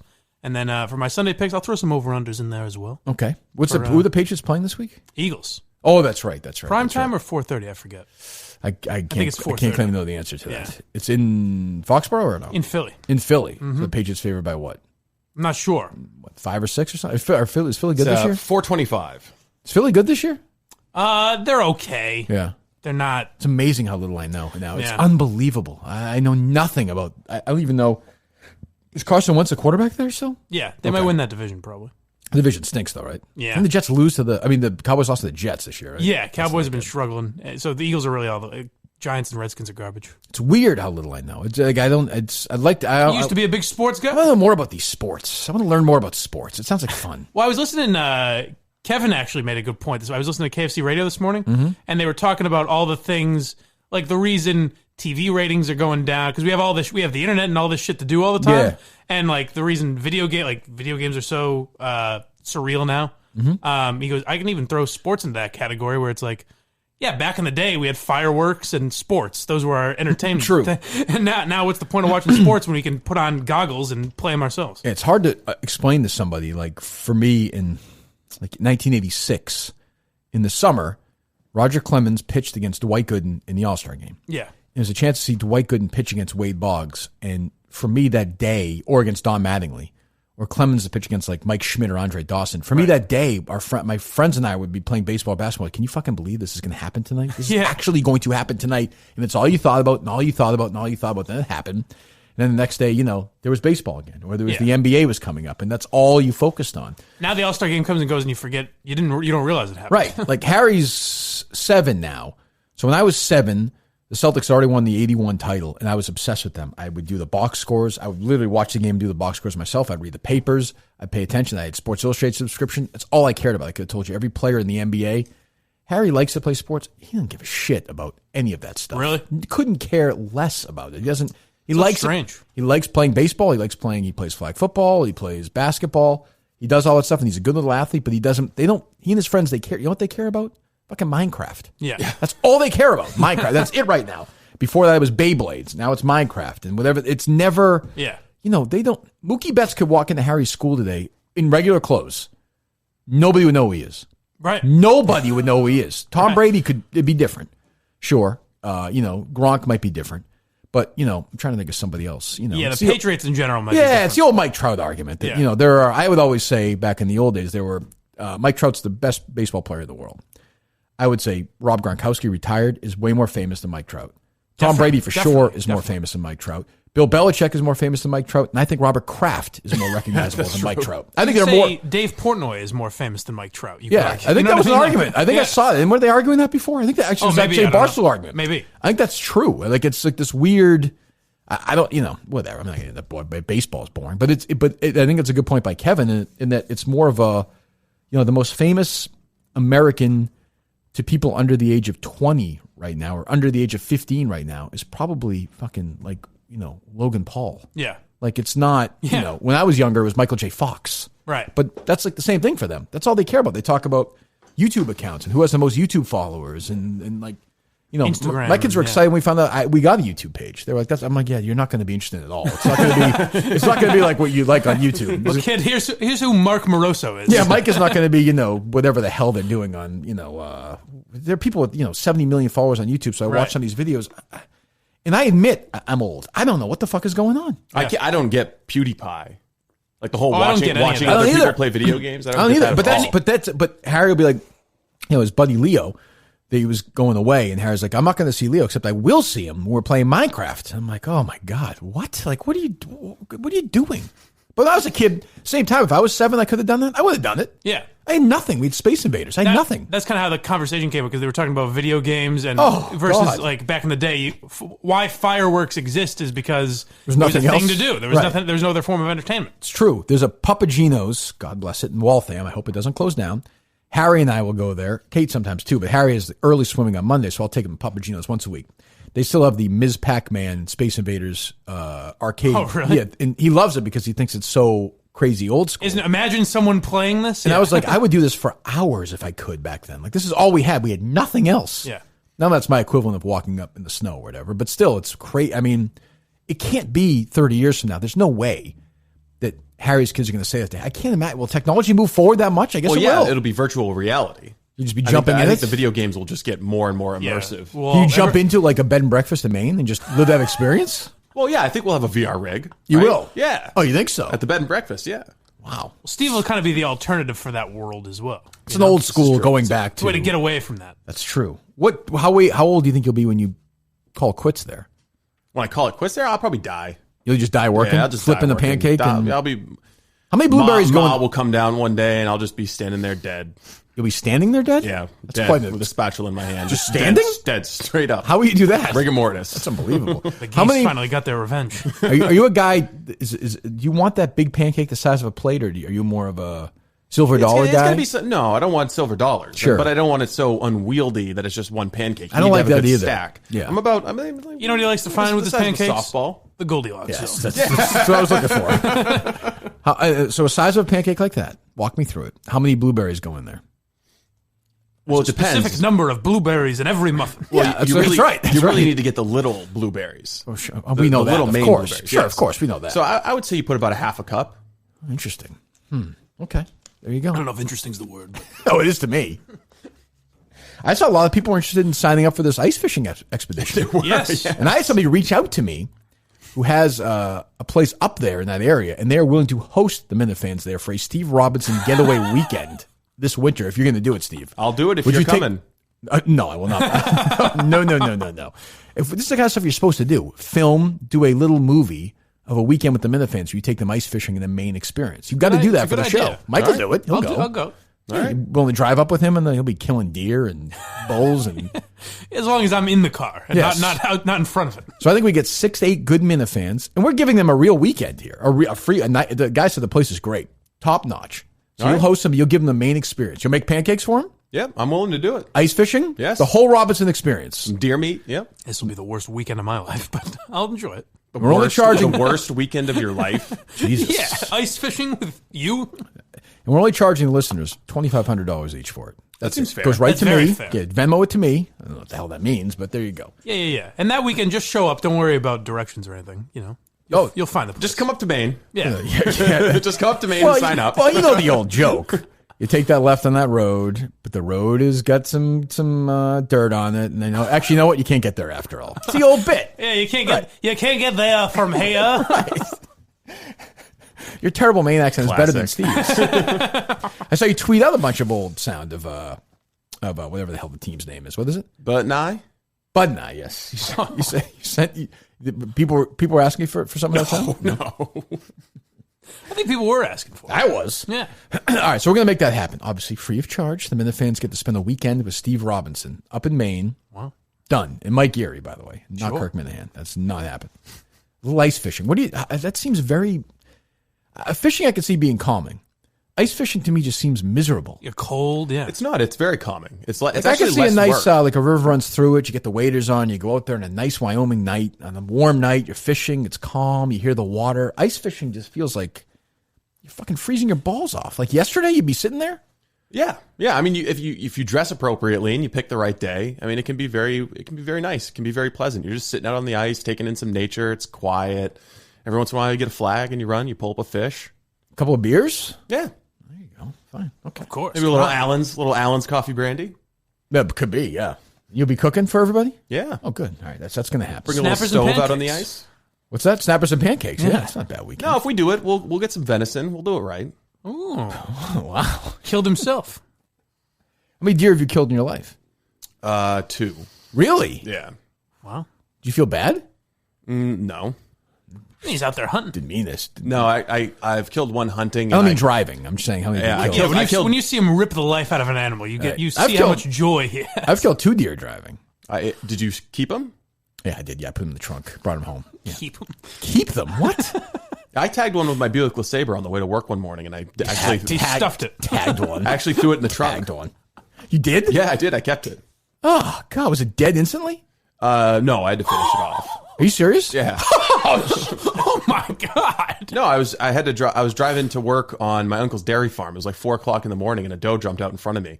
I took its head right off the corner bumper. Oh. God. So what did you have to do? Break its neck? You took its head off. Why wasn't it? It was. What do you mean? Was it dead? It just like I think I knocked it unconscious or something, but it was still kind of. I think it was probably fine. Trying to. Yeah. Steve killed it anyway. No, please. It's hopping up ready to run so away. Much life to live. How old was it? It was probably 125 pounds. It was a decent sized doe. You just blew its brains out? No, I just I cut its neck. Oh, God. Psychopath. You didn't feel bad doing that? No, I was like, sweet, I got a bunch of venison now. Took it home, hung it in the garage, and cut it up. Oh God! Just cut its neck. Different world up there with those. Yeah, males. you slice its throat. You let the blood drain out of Making it. its noise before you did it, or no?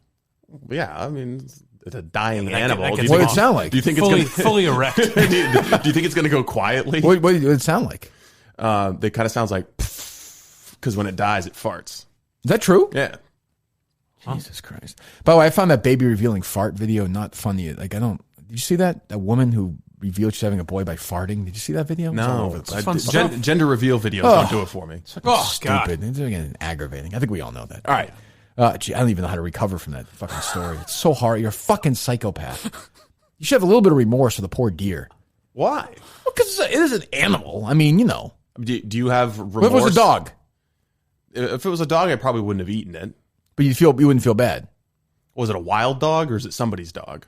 Look, maybe somebody's deer. I don't know. How about the goats? Would you feel bad if you did one of your goats? Yeah, I guess goats have a little bit more personality. They do? Yeah. Okay. Yeah, goats can be very I hate dog-like deer. and loyal. Between running and driving. You hate deer. Why are you? Do you have a problem with me? Yeah, no. One. The image of you just kind of getting out of the car, like, all right, take my knife and slit its throat. I think we know. Why we never heard any back talk from Linda Marks. No kidding. Got a video of that. Well, it wasn't our money anyway. That's true. So Jesus. All right, give me do we have any good parody songs or no? Yeah, I think we do. I'm gonna hear one or two. All right. To be second to Harlem. Didn't play football at Bowdoin. Behind Steve's lies. Okay. And no one knows what it's like. Fucking at 15. Dates with 4 prom queens. Behind Steve's lies. All right, yeah, do it for me. Too much auto-tune. Yeah, too much. I think we're running into that too. But people, I'm telling you, find a new character. That'd be my advice to you people. Yeah. A lot of me and Steve. Yeah. You want a little Skinner? Sure, yeah. I'm not a fan, but yeah, why not? Let me hear it. Yeah, okay. Where are we going It's here? tough, right? Tough to predict. All right. This guy's feeling it.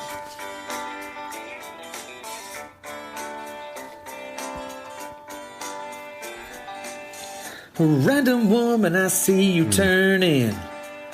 No. See, the audio right quality's tough. into our parking lot. Have no clue who you might be. Figure you're here for our guest spot, so I'll give you a ring like a creep. Oh, so Steve calling them the... Yeah. Get to the point now where you're referencing things that haven't even happened on the show yet, technically. Well, I heard old Kirk question the call to her. All right. It's tough. Too many. He's shoehorning too many words there. Yeah, I mean, the production level on some songs are so high that you can't... Right. It's tough to The live up to. competition. It's fierce. Do we have another good one today or no? We've got another Christmas song. Oh, I'm in the spirit. Why not? That wasn't a holiday, yes either. holiday song. There is Patrick and DC and Ned Stark, real MHB, both Davey and KFC, both are big wannabes, but let me tell you just a story about the biggest Minihane of all. Blind Mike fucks his mother. Oh, well, I mean, it's a different way to get there.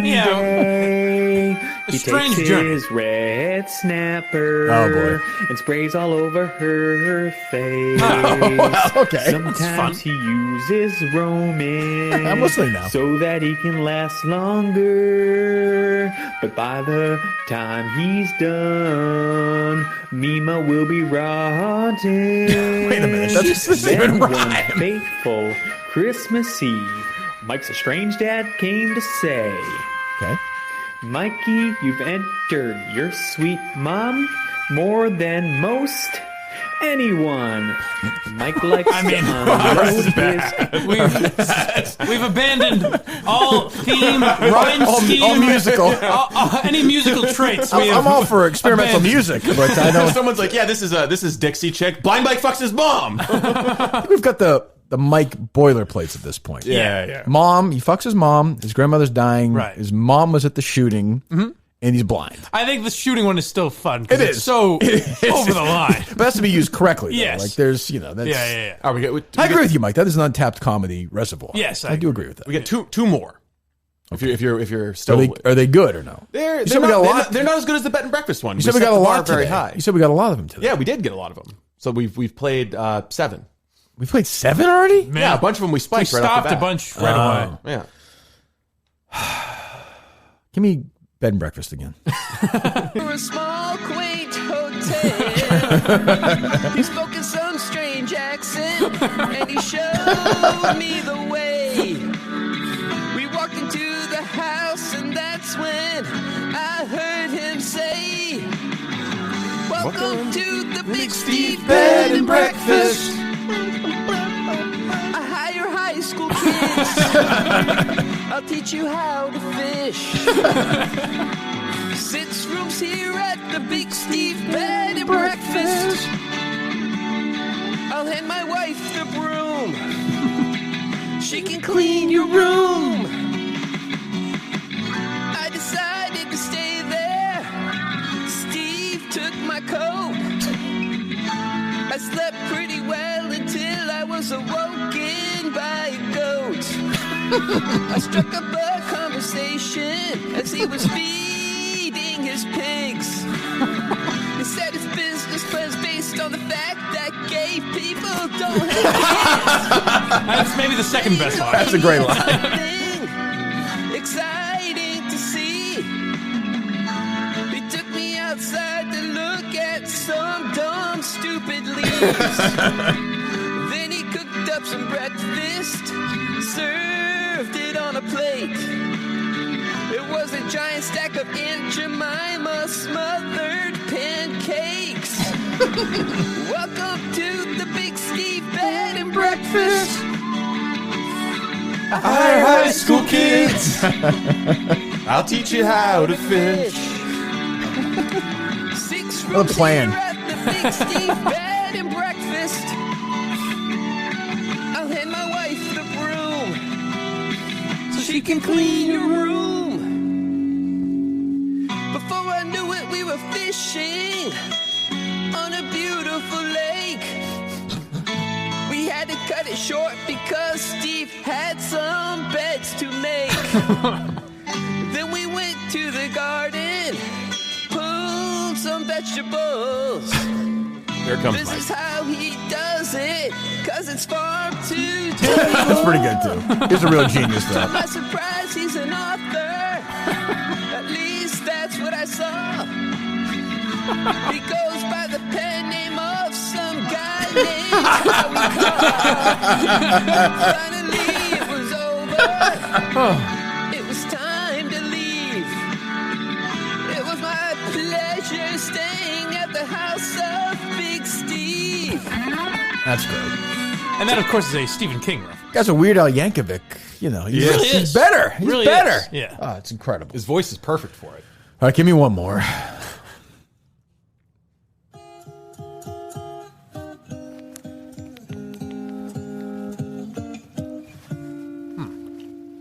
In a little cafe just on the other side of the Mass border, she was sitting, her pussy dripping like water. Okay.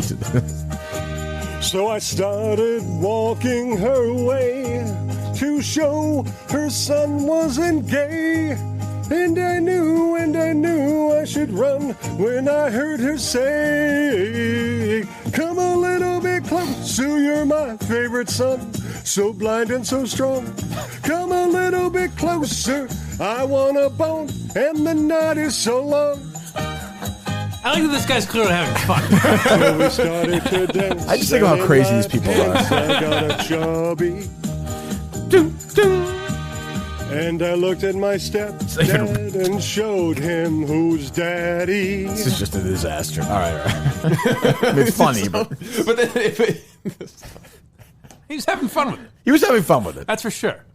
I don't want to put any moratoriums on any, like, if you want to write a funny song about Mike fucking his mom, Right. I shouldn't say you can't do it because somebody may come Well, it with was a done master- yesterday. A masterpiece was done So yesterday. I feel, I don't know. I just feel like there's a lot out there. Yeah, don't go with the easiest joke all the time. Right. Write a funny song about AJ. Right. There you go. I didn't really mean that, but you know, if it's funny, it's funny. You know. AJ, by the way, telling me that you were correct about her ability to have a female orgasm. Steve bigoted again. I heard that from other people as well, by the way. Yes. Yeah. What was your Uninformed. Yeah, and Steve's gay people can't have kids. Yeah, right. It's very strange. You got to remove yourself Right, from where Ben you Shapiro were. here, huh? Yeah, They that's what I said they mean. can't have kids. They said But that you know they're what it's less like. likely. I mean, you faced this abode what Ben Shapiro's going through when you went back there. Yes. What's the correct mispronunciation of the Pucinian Society? How does he say it in that song? Punician. The Punician. Right. I mean, you were formerly a graduate of Bowdoin. Yes. Obviously, your diploma's been removed. after Thanks the to whole the Bowdoin Dale- police. Thank you, Dale. situation. Yeah, I want to hear a funny song about the Bowdoin police. I don't know. Give me something. There you go. We got one more, you're saying. Yes. All right, let's just drag this fucker home. How bad is this? Not into it. Nah, I'm not I could feeling tell. it. I could tell I'm you not don't like feeling it. It's okay. I mean, it's okay. There's no great new lines there. I don't Right. know. You got to fight. You got to dig deep. Like I said, the ones, even like that one is not bad, but there's no storyline. There's Right. no. Yeah, it's just a bunch of lines we've already heard before in different Right. ways. And Right. it's just- you got to give me something new. Creativity is key here. I applaud everyone who's tried. I mean, you're up against Big Steve's Bed and Breakfast. Steve's a liar. Oh, so I mean, we didn't start the fire. Yeah, there's a whole bunch of, Podcast Jesus, the original. There's a whole bunch, yeah. This ain't D-League softball. This is huge. This is This real. is not like this is the D-League real shit. softball. Yeah. It's the real As shit. opposed to A-League softball. Yes. by Yeah, the way, that's what it is. This Which is is A-League enormous. How's your men's basketball league going? It's not. I thought you said you were playing before, no? No. I said I Lie? hadn't. You told- I said I hadn't. Wait a minute. You said it to people. You're still playing. I said I hadn't found a good men's league. You were talking to somebody about that randomly. Who was it? You were telling some story. I remember I wanted to punch you in the face because you were just talking. I was like, shut up. Was it yesterday? No, it was a few weeks ago. Remember somebody in here you were telling that to? I don't remember that. No? I don't remember any chatter of a men's basketball. Well, you probably weren't paying attention. Yeah, that's I fair. don't know. Who knows?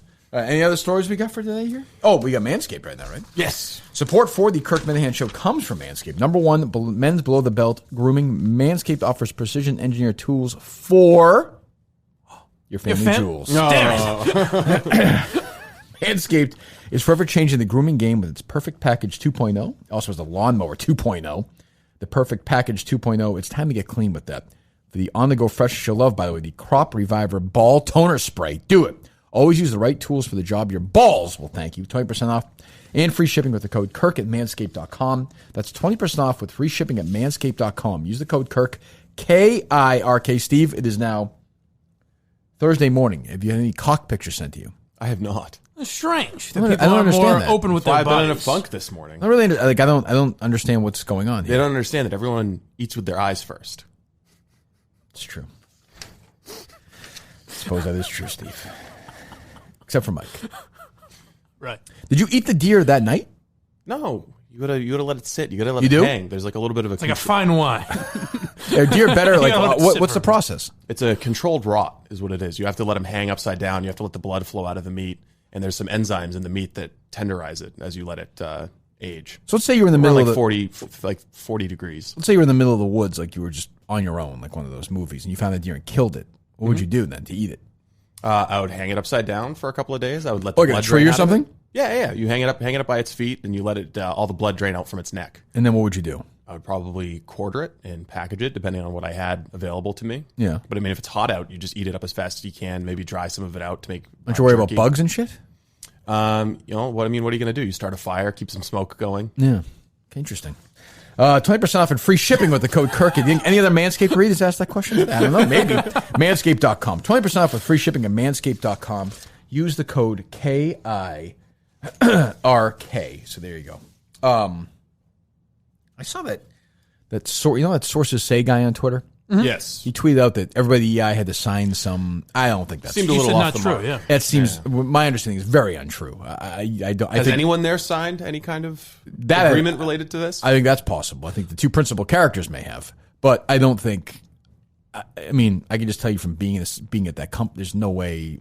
Why would I sign that? Yeah, I was gonna say. So the way it was worded, it was hard to even like you can't even allude to it, which is impossible to because like Curtis alluded to it the other day. So the entire company is going to bend the knee to protect someone's divorce settlement. It seems a little strange. I mean, I could see them maybe having to do it per an attorney or something. Yeah. I don't know. Maybe their own lawyer, not even sign anything. That doesn't make any sense either. Maybe just their lawyer. I could see their lawyer saying to them, "Don't fucking say anything. It's only going to hurt you." But I don't know. Who knows? But I saw that and I thought that doesn't make any sense. So I poked around and it doesn't seem to make any sense. But no. Any developments on the intercom side of it? Looks like we're just I haven't getting heard anything. Looks like we're getting a total cover up. I heard from someone that no one's even really talking about it. Like I would think it would be all the office gossip. Really? But I think people are now, ignoring it. specifically, I think they just go in, do their shows. They know this place sucks, and they just leave. Probably. Yeah. Like, it's just a job. Good for Curtis. Yeah. I guess. I mean, I suppose. Patriarchy wins again. Pulled a fast one. Yeah. Like I saw Christian Fourier is doing a 25-hour thing, which is fine. I actually like him, but you know, 25 for 25. I said, why not make it 24? So it was 24 hours. But I think they were trying to raise $25,000. Okay. Or whatever. So I think they had Alex Guerrero on today, Tom Brady's guy at 8:00, which is going to be weird because they're not going to ask him anything. No. It seems strange. But they've gone a totally different. Tell us again about the tomatoes. They'll make the jokes like, "Oh, you allowed back on the plane? Yeah, bring some avocado ice cream for us." I guess that's why this is why I was getting into. That's why I'm not there anymore because I would just be like, well, I can't sit here and not ask him questions. Right. Like it's I actually get along okay with him now, but he's got a really checkered history. And like Rob Gronkowski. What do you mean you get along with him okay now? Have you interacted with him? Yeah, I met him at the Super Bowl in Minneapolis a few years ago. If you don't know who Alex Guerrero is, he's Tom Brady's, not his doctor, but he's like his trainer, fitness guru. Or it's a weird relationship and strange new agey stuff, which seems to be working. I was at the Super Bowl in Minneapolis, and I had ripped Guerrero like crazy. And Brady and I had a pretty famous in our world battle about Guerrero because Guerrero has a history of saying that, lying about cancer and cures and all this shit. It was the only time Brady gave like real answers and was interested in the under his skin for sure. Yeah. The FTC, they banned Guerrero. Like Dr. Oz selling snake oil stuff. Total snake oil. Like, this is how you cure cancer. And it was a point in my life where I was particularly offended by that. So Brady and I went at it pretty good. But Guerrero, I ran into Guerrero a couple of years later at the Super Bowl in Minneapolis. It was at night. I was actually walking to the food court, and there was a store there that sold only cookie dough. So I bought like a cookie dough thing. I was like, I gotta try this. And I literally bumped into Guerrero, and he's looking at me like, you're fucking eating this shit? So we talked for like 10 minutes, and he was cool. We've texted every 6 months now or whatever. But if I had him on, I would be like, can you at least tell me your perspective on this story? My guess is that's not going to happen with Greg Hill and those guys today. No. And that's why I'm not there and they're there. And that's, once you get to that point, you realize that's okay. They're going to do their thing. It's not working for them, but maybe it is. I don't know.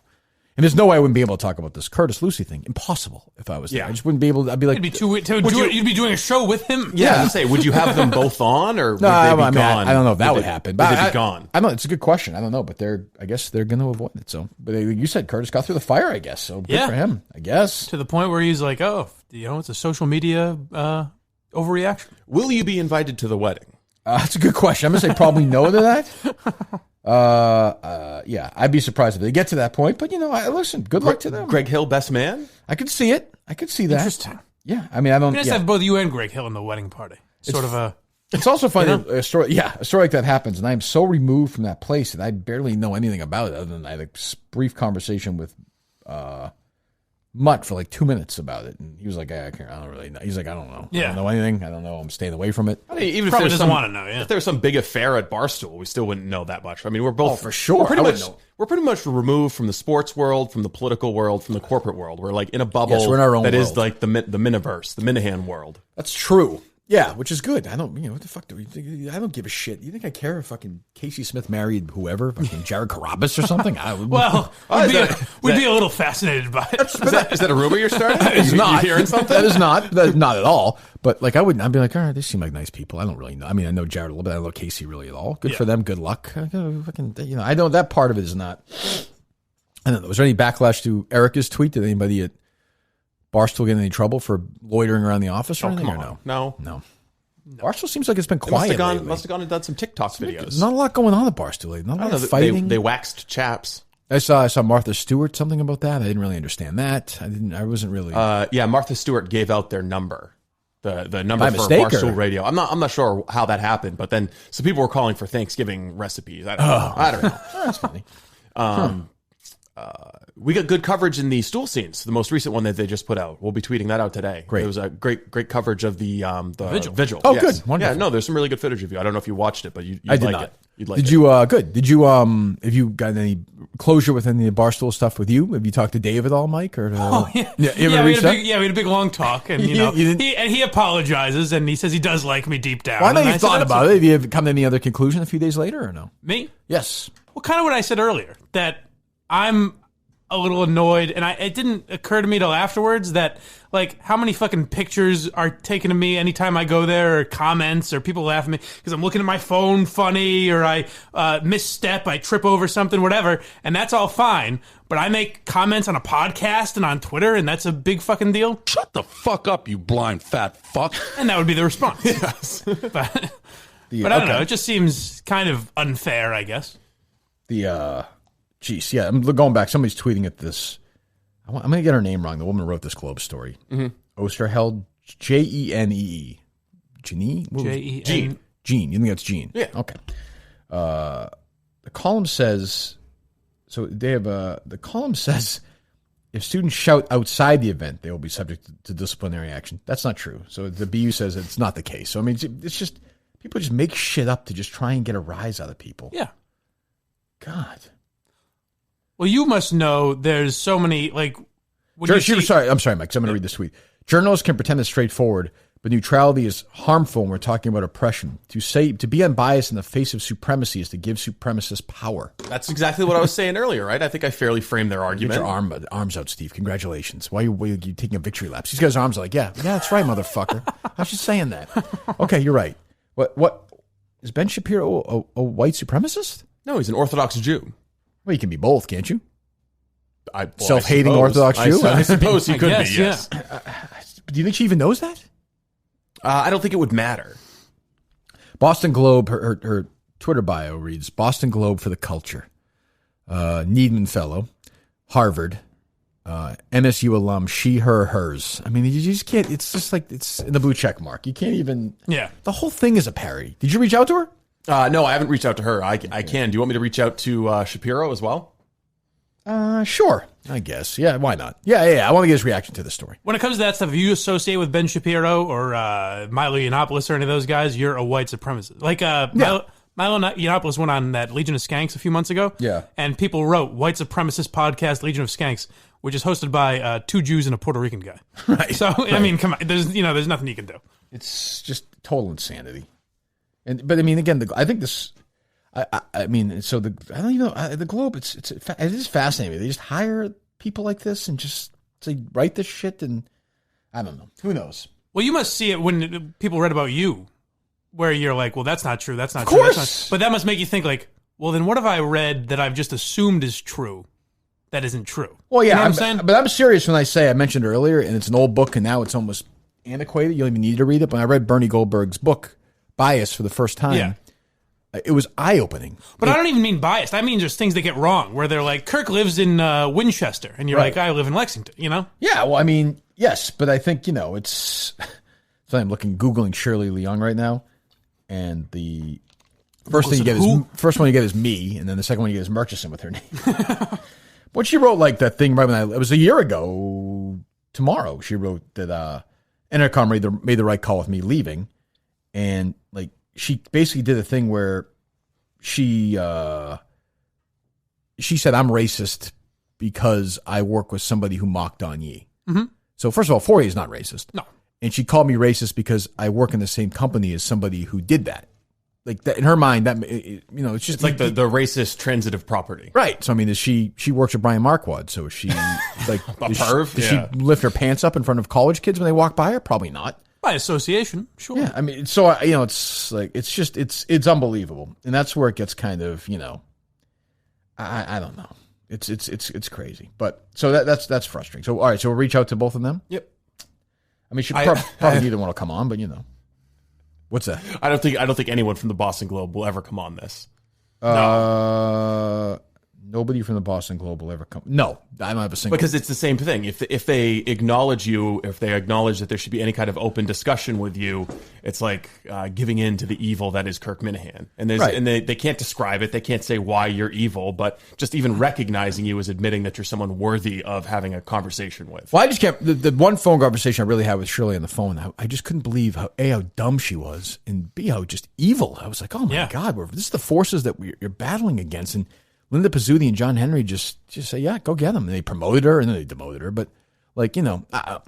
Who knows? Is there literally anyone? Because I remember you had Chad Finn on your old podcast. Is there Right. anyone He would left? never come on Is there now. anyone left No. at the Globe that would do it? Nobody I'd want to have on. Yeah. I mean, if I want to do a fucking football segment with Right. there, maybe. But I mean, I don't even think.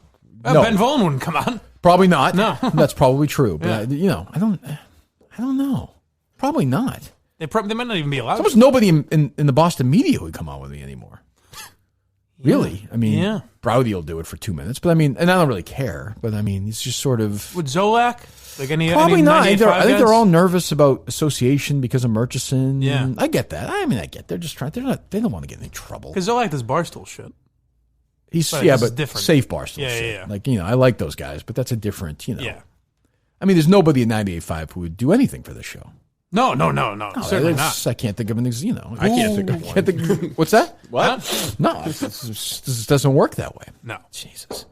All right. Anything else, Steve, or no? Yeah, the Jessica Allen story. Have you been following that at all? It's kind of, I guess. Yeah, go ahead. Give the listeners a few seconds of that. So she doesn't she host a show in Canada? Or yeah, something? she hosts this show called The Social, and she had an interesting reaction to the Don Cherry comments.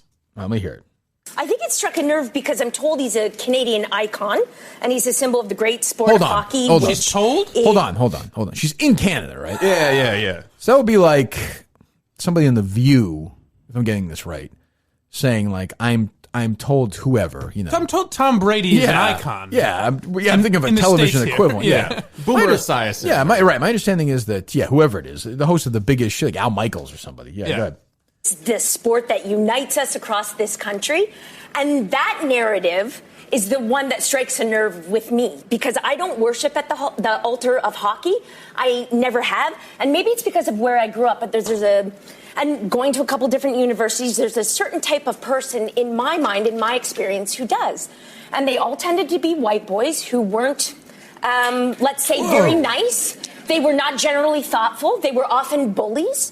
Their parents were able to afford to put them, spend $5,000 a year on minor hockey instead of $5,000 is a lot of money. You could do other things besides spending your time in an arena. You could go on a trip and learn about the world, see other things, eh? What is she? She kind of sounds like AOC a little bit. She has that little way of talking. I think your analogy to The View was apt because that's what it is. It's it's 4 women sitting around, yapping about whatever issues are popular in Canada. So she's like Canadian Joy Behar. So she's saying, no, let me. Where's the part where she talks about all the?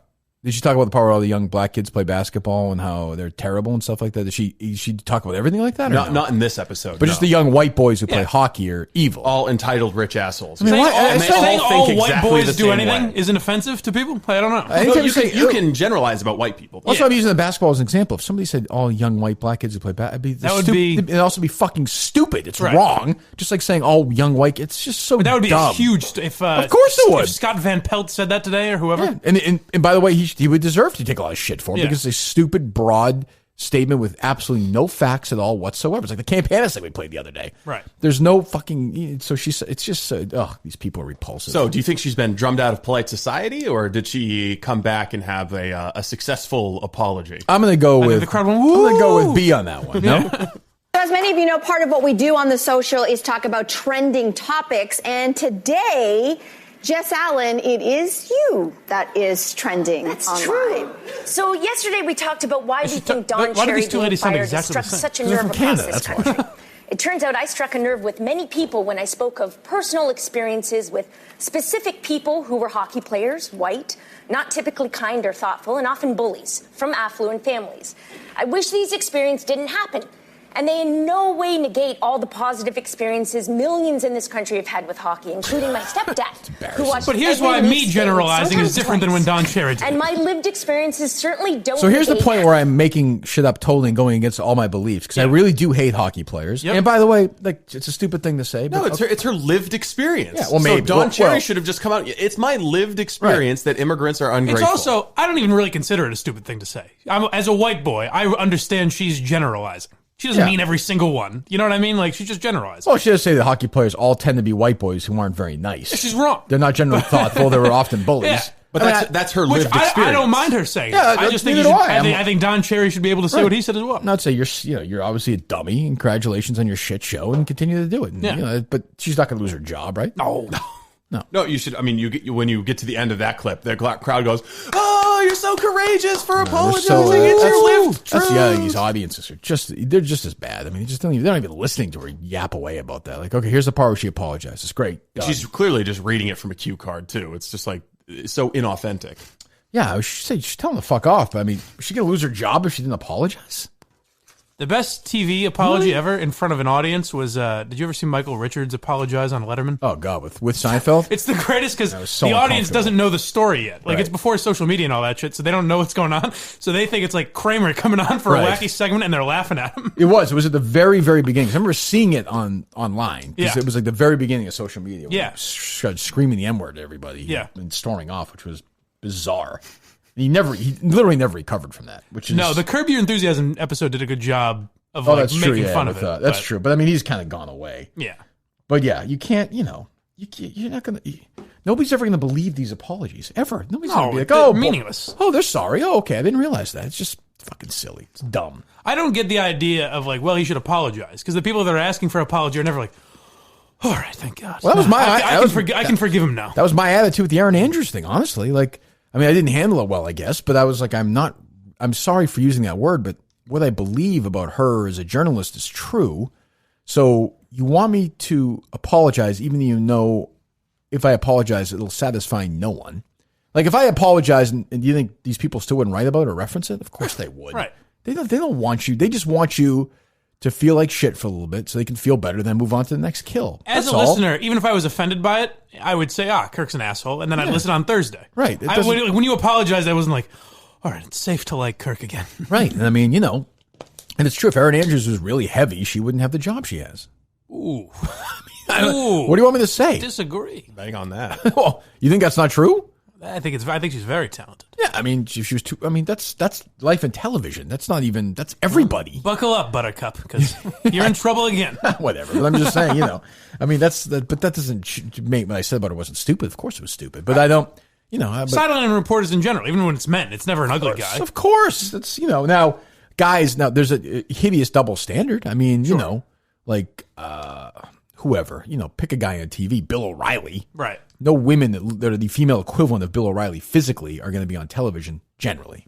That's starting to change a little bit. I don't think, but I don't think Fox News would hire a female equivalent of Bill O'Reilly. No. I mean, especially when Ailes was there. He was putting his fucking hands all over that creep. And O'Reilly too, by the way.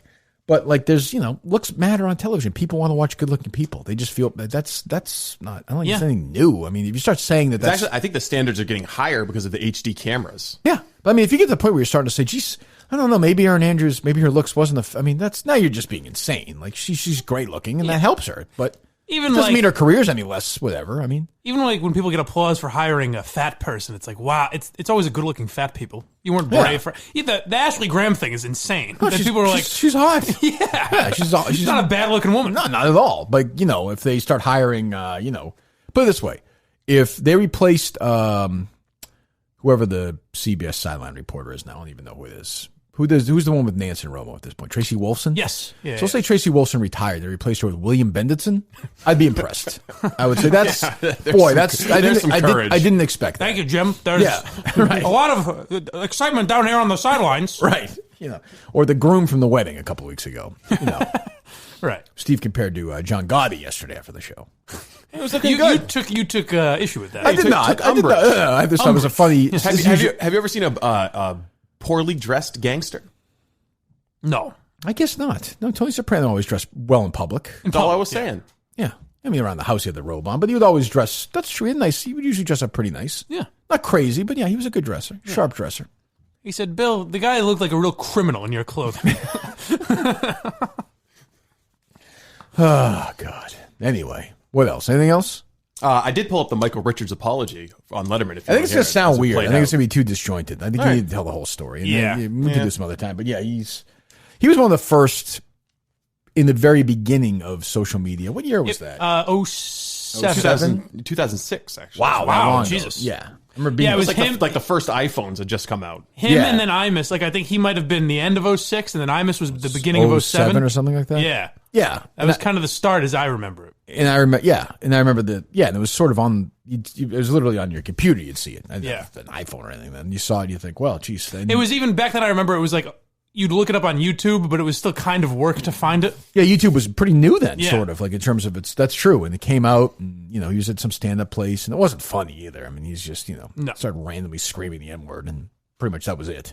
Yeah. Seinfeld, I think, tried to, rescue him, but it was too late. Stop. It's not funny. Stop laughing. Oh, you M-word. But yeah, Imus in 2007 called the Rutgers team a bunch of nappy-headed hoes. Right. That's a tough one to come back from. Yeah. And he did, though. I can sort of. Defend his career was, what's his point?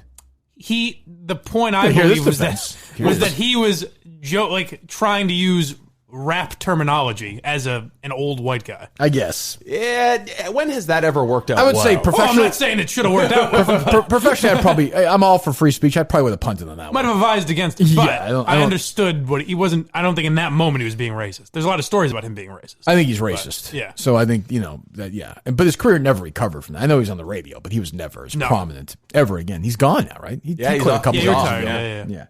He had one of those apologies where he cried at the end. I'm sorry I did that. I mean, his career at the end, when he did like his little speech and he cried. It's like, when he officially retired. Yeah. And he was like in a weird, he was on MSNBC every day. Yeah. Which is kind of crazy. And he was doing, that whole thing and then, gone. He was probably making $25 million a year at one point. It was always odd to me that he was, because I remember I used to listen to Mike and the Mad Dog in the morning. So sometimes when I would turn on FAN, I'd be like, what is this? I don't understand.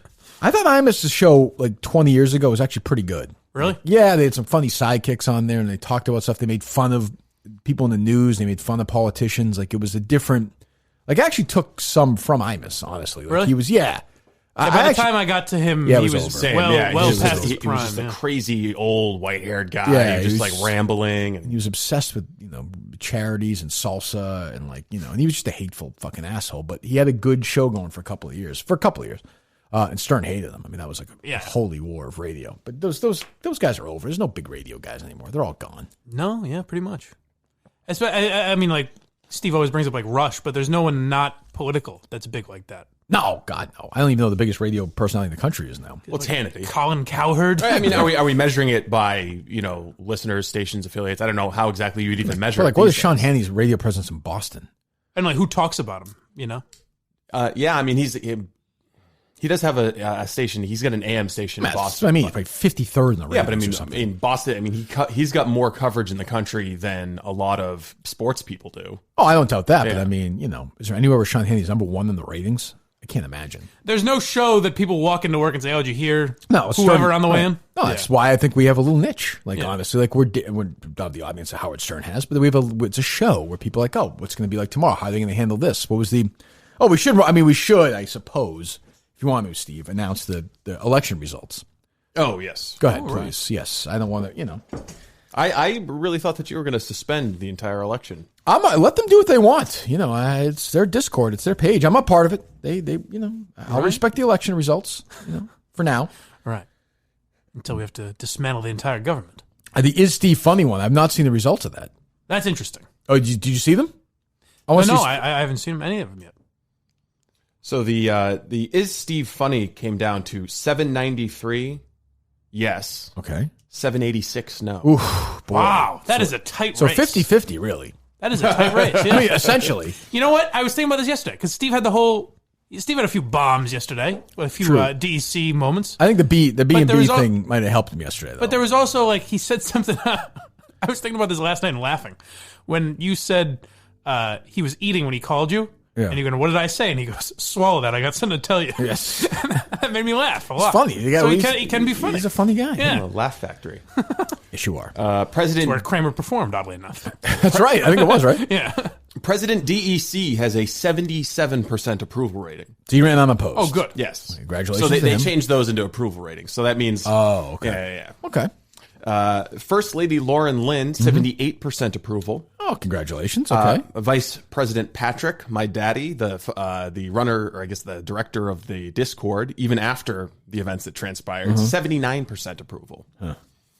This one's a shocker. Well, maybe not. Secretary of State MHB, 82% approval. Wow. Within the Discord. Oh, Twitter users were allowed. Everybody could participate. Oh, okay. Because I know he's been but he has stepped up the last couple of days. He's been very outspoken. Yeah. Maybe, that's the thing about MHB. When he's there, when the going gets tough, he's there for you. Yeah. He's got your back. Like this the moment of crisis, he's right. Well, yeah, I don't recall that, but okay. Maybe he learned his lesson. Maybe this means he can make another run at president. I don't think he would do that to his brother. I don't think. But no, he's a made guy. We like DC and MHB are the two made guys for sure. Absolutely. Secretary of Treasury is Jordan, another big Discord guy. I don't know him. I don't even know who that is. He's one of the mods on Discord. Okay. I think you might. He's on Twitter as well. Oh, I may have interacted. You guys know him. Yeah. Fuck him. All right. Go ahead. 67% approval. Okay, I don't care about him. Secretary of Transportation, Kirk's intern, 76% approval. Which one is that? Will. Mine. Was he working? Oh, I think he is. Okay, what is he doing that for? I don't know. I think they might have just he's the thrown him in Secretary of Transportation because he was driving people around. Drive himself off a fucking bridge, okay? That's what I was going to say. Well, That'll why? hurt him. He's a big fan. Good. I'll go to the funeral and fucking slap his dad right in the fucking face. Go ahead, next. Winner of Secretary of Defense is Governed by Fear. I like Governed by Fear. He's a good actor. I was happy to meet him. He was at the... Yes. Stole some of his money a few weeks ago. Sure did. The new Attorney General of the Kirk Minihane Show is Robinsons_rules. I like that account. Okay. Secretary of Interior is a Canadian, Barstool advisor, 69% approval. Now, that's not a high rating. Don't people not like him? I'm always confused. Yeah, I don't know. Maybe he's come around. He's curried favor Kelleher, with people. you know who hated him is Kelleher. Oh, there you go. Okay. Barstool advisor is the keeper of Steve's lies. Oh, that's important. That's an important for the Steve Museum. That's important to have. Yeah. The Secretary of Agriculture is now Steve from Providence. Oh, good. Okay. Seems surprised. I saw people speculating that Steve from Providence was the person in the car driving Smugsy that day in Rhode Island. Which would make sense to me if you've ever met Steve from Providence. It's very possible. It could be. Oh, the only time I ever met Steve from Providence face to face, he was wearing a Getroman outfit. So I don't. There was not. No, you met him at. Oh, you didn't come down to Foxwoods. No, you didn't I meet was him when he there, was there. but I was in my room. Yeah. That Smugsy story didn't quite get enough. I don't think people know what. I saw a pretty good reaction. Oh yeah, I don't think people know what to do with it. Yeah, there were some bizarre. people. There were some people who listened to it late, and they, as they were going into the Smugsy story, they were tweeting about it. Really? It got a rise out of some people. All Yeah. right, go ahead. How many more do we have here? There were a lot. Full cabinet. good. You called for cabinet elections. Secretary of Commerce is Dave Cullinane with a 56% approval. What a loser! The lowest rating of anyone. You fucking ran for that? Yes. Oh, loser! Secretary of Labor is Charles Meacham. I can't. I'm not familiar with him. Oh, yes, you are. I am. Oh, yeah. Why am I Yeah, familiar that with him? plaque you have? Oh, that's right. Yeah, that's yeah. right. You can stop by my house anytime. That's true. The Secretary of Health and Human Services is T.J. Hubbard. Oh, good choice. Secretary Pretty of healthy guy. Secretary of Housing and Urban Development. Hmm? Come on, Rich Mandarin. Oh, sure, Of course. sure, Of sure. course. Secretary of Energy is Blobe. Isn't that Ben Carson's role in the Yes, Trump it is. administration? I believe so. Did Trump just think urban and he was like, all right, Oh, who do black I guy. know? Yeah, yeah. Is that what happened? That's pretty much what happened. Yeah, I think Okay. that would make sense. Secretary of Education is Captain Kirk, who obviously kept the map of the prank phone calls. Kept Oh, community we like Makes him. sense, Sure. yeah. That makes sense. It's a good choice. Secretary of Veterans Affairs is R.A. Minihane. Sure. Secretary of Homeland Security is the mayonnaise guy. I like him. Oh, okay. He got a big boy. He got a nice rub for me yesterday. Nice plug yesterday. Jeez, Yes. God. Must have excited him. I would hope so. That's it? Yep, that's the cabinet. It's a very diverse group. I don't, I'm not sure. One woman, are there minorities in there? Well, I mean, a lot of these are just Twitter handles. We don't know. Yeah. I mean, obviously, there's plenty of the mentally challenged in there, so we've taken Sure. care of that part Yes. for tax breaks and such. But it seems very male dominated. It seems it. But Who you never knows? know. It's true. You don't I think know. we're downplaying the key takeaway that is 793 to 786. Steve is funny. Pretty much split. Are you proud of that? Yes. It's a split decision. 50% of people don't think you're funny. It's not a split decision. What's the percentage total? 50.1, You don't 49.9? need to get into those kind of specifics. I mean, it's a democracy here. Did you vote? There's no electoral college. And vote. You did not vote? No, I didn't use. Did you vote, Mike? Yes. Mike doesn't vote for president, but he votes for this. this. It's not like I used Express for the- VPN to I vote. vote when my vote 50 counts. times. What did you vote? I voted Steve Funny. I voted him not funny. Well, there we Just 'cause go. I want him to lose It that. splits up rooms. He's a very funny guy. Yeah, But I yeah. mean, A divisive figure for sure. there's no question. So that was the only ballot initiative. Yes. There should have been a few more of those. But I mean, what is the ballot initiative? Well, I mean, I even don't. Yeah, I'm not really sure what Is that Steve does. Funny? Yeah. I think the debate will rage on forever. Now, what is their roles? So, if you're the Secretary of Energy, say, what is your role going to be going forward? You just get to call yourself that. I mean, maybe next time we do a prayer vigil, you have to bring the generator. It's like they're not going to help the guys across the street with their power. There, do you see the church lost their power? Yeah, I got a phone call from our landlord yesterday saying, Eversource turned off your power. And I was like, they better not have. And they were like, well, they called me. And so I was on the phone with our power company yesterday, making sure we'd still have lights when we got here. Really? Yeah. But that's not our issue, is it? No, I think the landlord got us confused. She's this old, nice Sicilian woman. What does she speak like?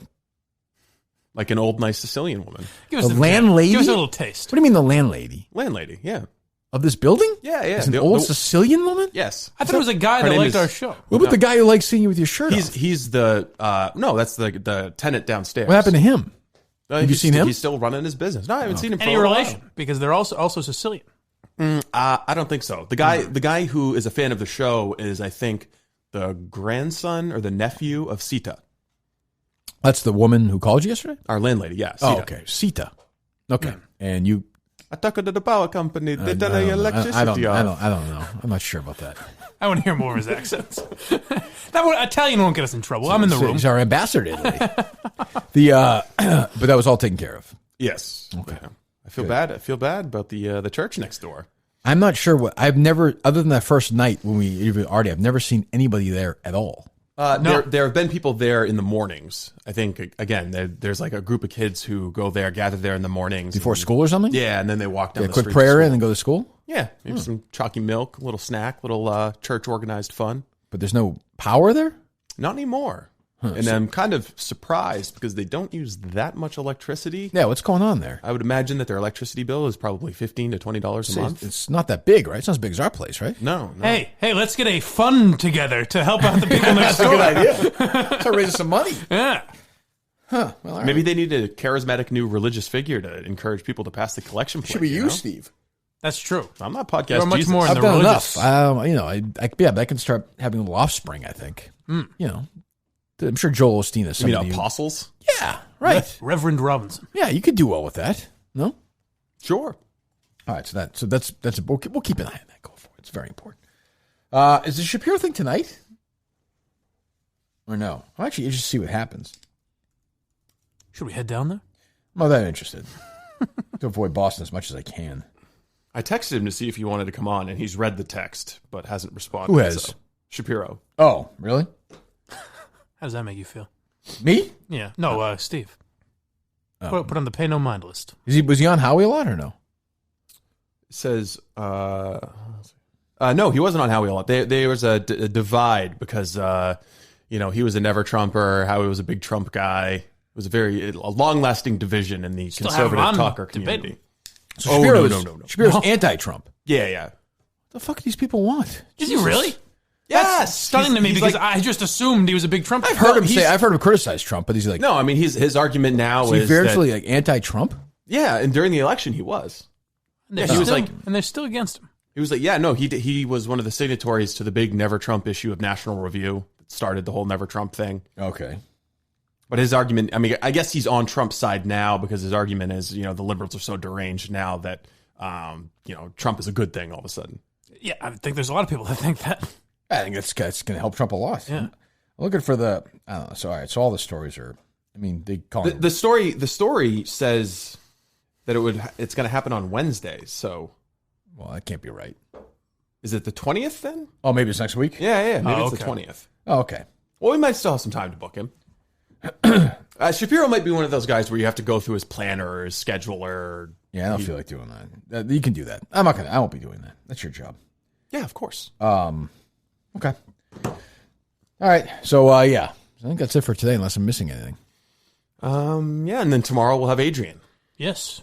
Oh, right. Yes. That's good. Yeah, we'll do that tomorrow. We have a whole bunch of other stuff I'm sure we'll get to. God knows what's going to be changing in the world, in our world. It seems like we've been, after, what was that, Monday or Tuesday?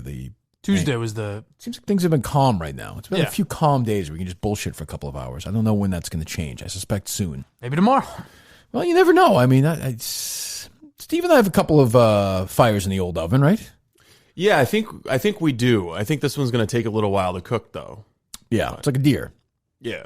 I don't know anything about this. A little 45-minute conversation last night with someone who might... might have an interesting story. Yeah, you never know. You never know. All right. Mike's not doing anything. He's too busy looking at get the skinny on. Watch his YouTube videos instead of, actually helping the show out. And, what are you talking about? Someone doing something with fucking DEC on watching Dave I Cullinane. didn't even do that. Jesus Christ. What's Cullinane, the Secretary of what? Commerce. Get it? I understand the irony. Yeah. Yes. He's probably so happy, too. He's so happy. Do you think he's going to introduce himself in the next Great Thinkers episode? Yeah, This is Secretary Cullinane. Of course. And now he'll throw in a thing. I know they make fun of that. I really take it seriously. Yeah. Meanwhile, without me in this world, he has no friends. This is his whole life. You think he'd rise to Secretary of Commerce without Kirk? But this whole world now is the Minifans and the show. What was he doing before this? I don't know. Hustling, I guess. Bothering Alan Dershowitz. Yeah, that's true too. Jeez. So if he had never done the Alan Dershowitz thing, would he be sitting right here? Yeah, it might be true. Would you have taken him to Barstool? Probably. God, he did. Yeah. Oh, yeah. Don't you think? Yeah, I don't see why not. At that point, boy, it's true. It's one of those things. You'd still be at Howie, probably, right? Probably, yeah. Jeez. Wow, what a world. That was strange. Yeah. He was like, I remember he was like, so he tried to play, he's like, I totally understand. I get it. I get it. I fucked up. I get it. But I could tell he was pissed too. And it was a bizarre texting back and forth. Right.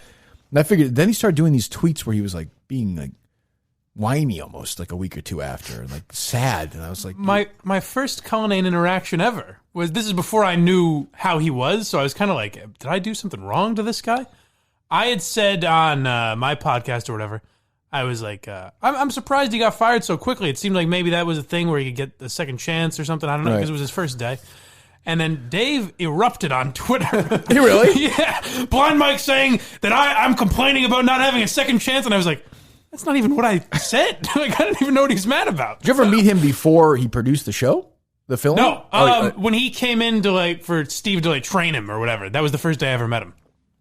So the first time I ever met Dave Cullinane was 6 years ago when Howie started off in Barry Armstrong's studio and Dave was his producer.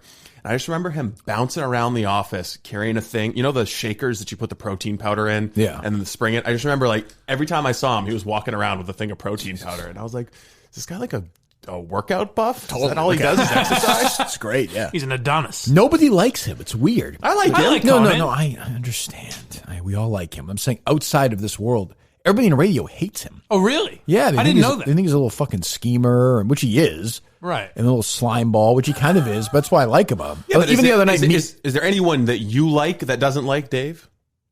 Oh, the other night, I was at BC with Meter, who's a great guy.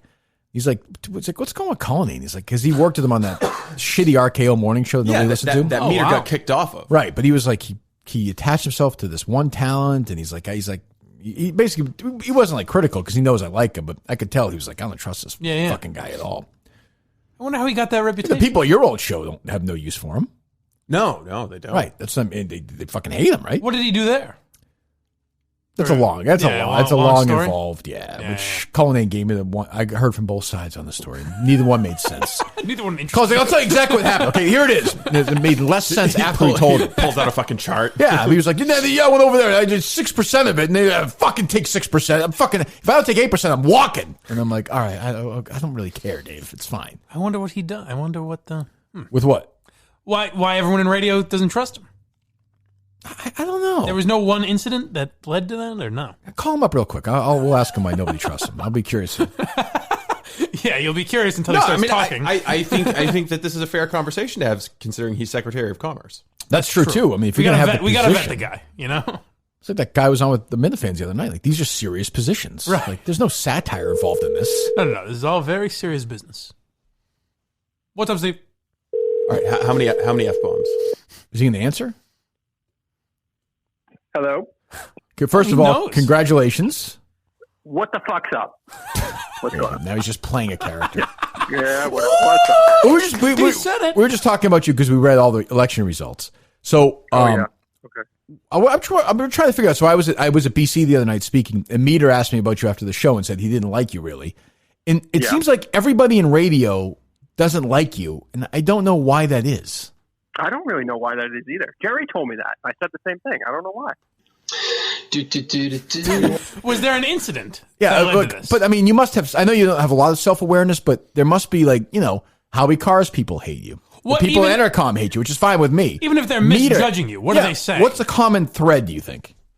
Well, I know why Howie Carr's people hate me, so that's just a completely different thing. Okay. But Meter, I'm not sure. I worked with him, and then he doesn't hate you, but he's just like, why you?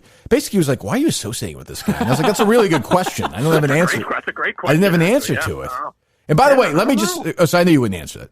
Let me just say, you are a tremendous host of this show. Oh, congratulations. When's the next show? Well, I'm not sure. I couldn't really understand. You said next show? Yeah, when's the next show? When's the next show? Yes, Dave. I'm not positive. There's no schedule to it. It's kind of spur of the moment thing. How was the big meeting with Jerry yesterday? It was great. It went really well. What happened? I'm going to talk to him anyway. I'm going to talk to him later, so just tell me what happened. Well, first of all, I went to his house. I met his wife. Yeah, Tracy, she's great. Taking it to the next level. Yeah. Yes, we're taking it to the next level. So, yeah, we had a good meeting. I would expect a podcast soon. So, the big development. What was the big takeaway? Stop being vague. Jesus Christ. Look at Mike lighting up over here. Can I give you a question to ask Jerry? I want to know how quickly... No, Kirk. Yeah. I want to know how quickly after his wife shut the door that she turned to Jerry and said, you're not going to work with this guy. That was great. Yeah. What was the big takeaway? He introduced me to someone else who's kind of getting involved with the podcast, and so he was presenting. You don't like that. I know you. You don't like that. Nope. I'm a collaborator. You don't like that. Big fan of. I'm a team guy. You know that. Yeah, I know you. Oh, I know that, but I know you do not. You don't like that, right? Nope. That's not true. I'm on board. So it's gonna be a podcast. Yeah. Daily. The timing has how many times a week hasn't been decided, but at least three times a week. Do we have a co-host? Do we have anything? Have we made any progress on anything? We're going to have an in-studio guest, and then we'll have guests on the phone. And not everything is going to go exactly the way you think it's going to, the way you're planning. I'm not saying that. I'm asking they're going to plan in some surprises for Kirk. There's no consistent co-host that's emerging. Let's put it that way. You know what I say is very important? If you're going to wait till after the new year, I say it's very important when you leave a big, massive job with a lot of attention, wait as long as you can to do anything after. He's being an asshole. Don't listen. Seriously, but because I want the show to do well. The first day for your show, if it was me, December 26th. I just feel like that. I feel like that's I feel like that's people are well, think about it. People are kind of bored. It's the day after Christmas. Nothing to do. Yeah. Hey, there's going to be no other shows that day. Right. That's you're competing against nobody. The floor is yours. The gifts are all opened. You're sitting around with your fucking family. You just want to go for a run or a walk, get in the car, put the podcast on. Hey, you're one of the all-time great thinkers. I'll take that advice. Thank you. So you see how he worked it in there? Great thinkers. Now, great thinkers. You can find that on the YouTube page. Anyway. Go on. Yep. Now, so when the big podcast starts, is the Dave Cullinane Great Thinkers, Mr. Instagram, is he exiting? I don't think so. I think there'll be some collaboration between the two shows. Will there not be? I hope it all stays the same. It seems like we'll be giving you guys publicity, and that's going to be it. I mean, what collaboration is it going to be? I don't know. Well, I help you with Instagram, right? You said yesterday that I help you. So why Dave, wouldn't there collaborate? be some kind of Okay, all right. Thanks. Dave, are you still planning on using this studio? I think so. There was a couple options that were kind of brought to. It's great. It's right by the Boston Garden. It's great. We can use it. It's great. It's good. I don't know. Shapiro sucks. This guy sucks. I don't understand it. Shut up and let's hear from Kane. All right, so you're being tight-lipped about this, like it's the fucking Manhattan Project. It's a fucking 90-year-old guy. It's a 90-year-old guy doing a podcast. Like, what am I missing here? There's not too much information to give out yet. We don't have a start date, and we're just trying to finalize the studio. Steve, you're a smart guy. Is this a disaster or no? Am I missing something? It's not a disaster. Shut up! Shut the fuck up! I'm talking to Steve. You shut up. Okay, go. Okay, good. I'll shut up. I wouldn't say that it's a disaster. I'm just asking a question, Dave. That's all. I have to be a fucking asshole. I've been criticized for saying that they should be moving faster, but I agree with Mike that there's a little bit of take your time. 2022 is a good year. I would say like 2 months from now is too soon. Today is there's got to be some zone in the middle that you can find that like everybody's satisfied. Like a Goldilocks zone? Yes, I think there needs to be that for a podcast. But I think that based on the news cycle right now, if Jerry's going to be a political guy and hit political issues, this would be a target-rich environment. Dave, A, you're a smart guy. It seems like Steve is spending a lot of time thinking about this podcast. I thought we were saying he's got to stop thinking. Oh yeah, you know how much time it took me to think. Lots of hot political topics, political podcasts. Good time to start. That was like a 1 minute of thinking. Dave, you're a couple of things. One, you're a smart guy. Two, you're a really concise guy. So pitch to me what the Jerry Callahan show is in 15 seconds. What is it? So we're going to start a week after the election next year. And revenge. What is it? Let me hear that again. News, politics, sports, revenge. Bye-bye. Let's go. Jerry's take on all that shit. That's my elevator. What's his take on revenge? What revenge? Revenge, like all this cancel culture, fucking Murchison shit. Haven't we already done that? Sold. Sounds like the Kirk Minihane show. Sounds good. With a little more sports. Prank calls, parody songs. Yeah, let's hear from. Did we get Wyoming yet, Dave? I want to get Wyoming. Where's Wyoming? All right, goodbye. See you later. Now I'm going to only allow Blind Mike 3 calls. That's it. You're 3. I mean, I love Jerry. How can you not like Cullinane? Well, I think he's a worm. I like him, but I think he's a worm. I think he seems like it. I think in business he tells people one thing and then does another. He tells people what they want to hear. I think people make the mistake of assuming that he's very smart. Oh no, no. And so if you assume I made that mistake. He appears to be like conniving, and you're like, what's he up to? But it could just be he's that stupid. he's just he's a bumbling moron. Right. He's just doing That's along. true. That's you know? true. He is. It's his life philosophy. He's a simple guy with a nice heart. Yes. Right. Exactly. Yeah, that's true. I think. But he's able to present himself as a smart guy. Do we have that whole cut? Because the best part of it is Jerry. Remember Jerry asked him a question? Yeah. Cullinane has no answer for it. What do we call it? The Jerry Callahan Show? The Jerry Callahan Podcast? Yeah. And he goes, yeah. Jerry, fucking enough of the stupid shit. Ooh, I'm hearing revenge right here. Focus on the podcast. You don't have to do the all the promotion and everything. Yep. Want to do that 3-minute thing afterwards? Yeah, we'll do the teaser after. That one, I'll find the script and see if you like it, and then we'll... We didn't know. We haven't decided. I haven't decided what we're calling the shit. You know, the Callahan Podcast or the Callahan Show or whatever. Yeah. That's what Simmons does, right? It's a Bill Simmons podcast. Show kind of feels. That's a man who hates silence. Podcast. I know that. That's fine. There's not a lot of them. A lot of them are show. So. Am I going to be able to hear anything in these headphones? All right. Can't yet. Jerry's like, you know what?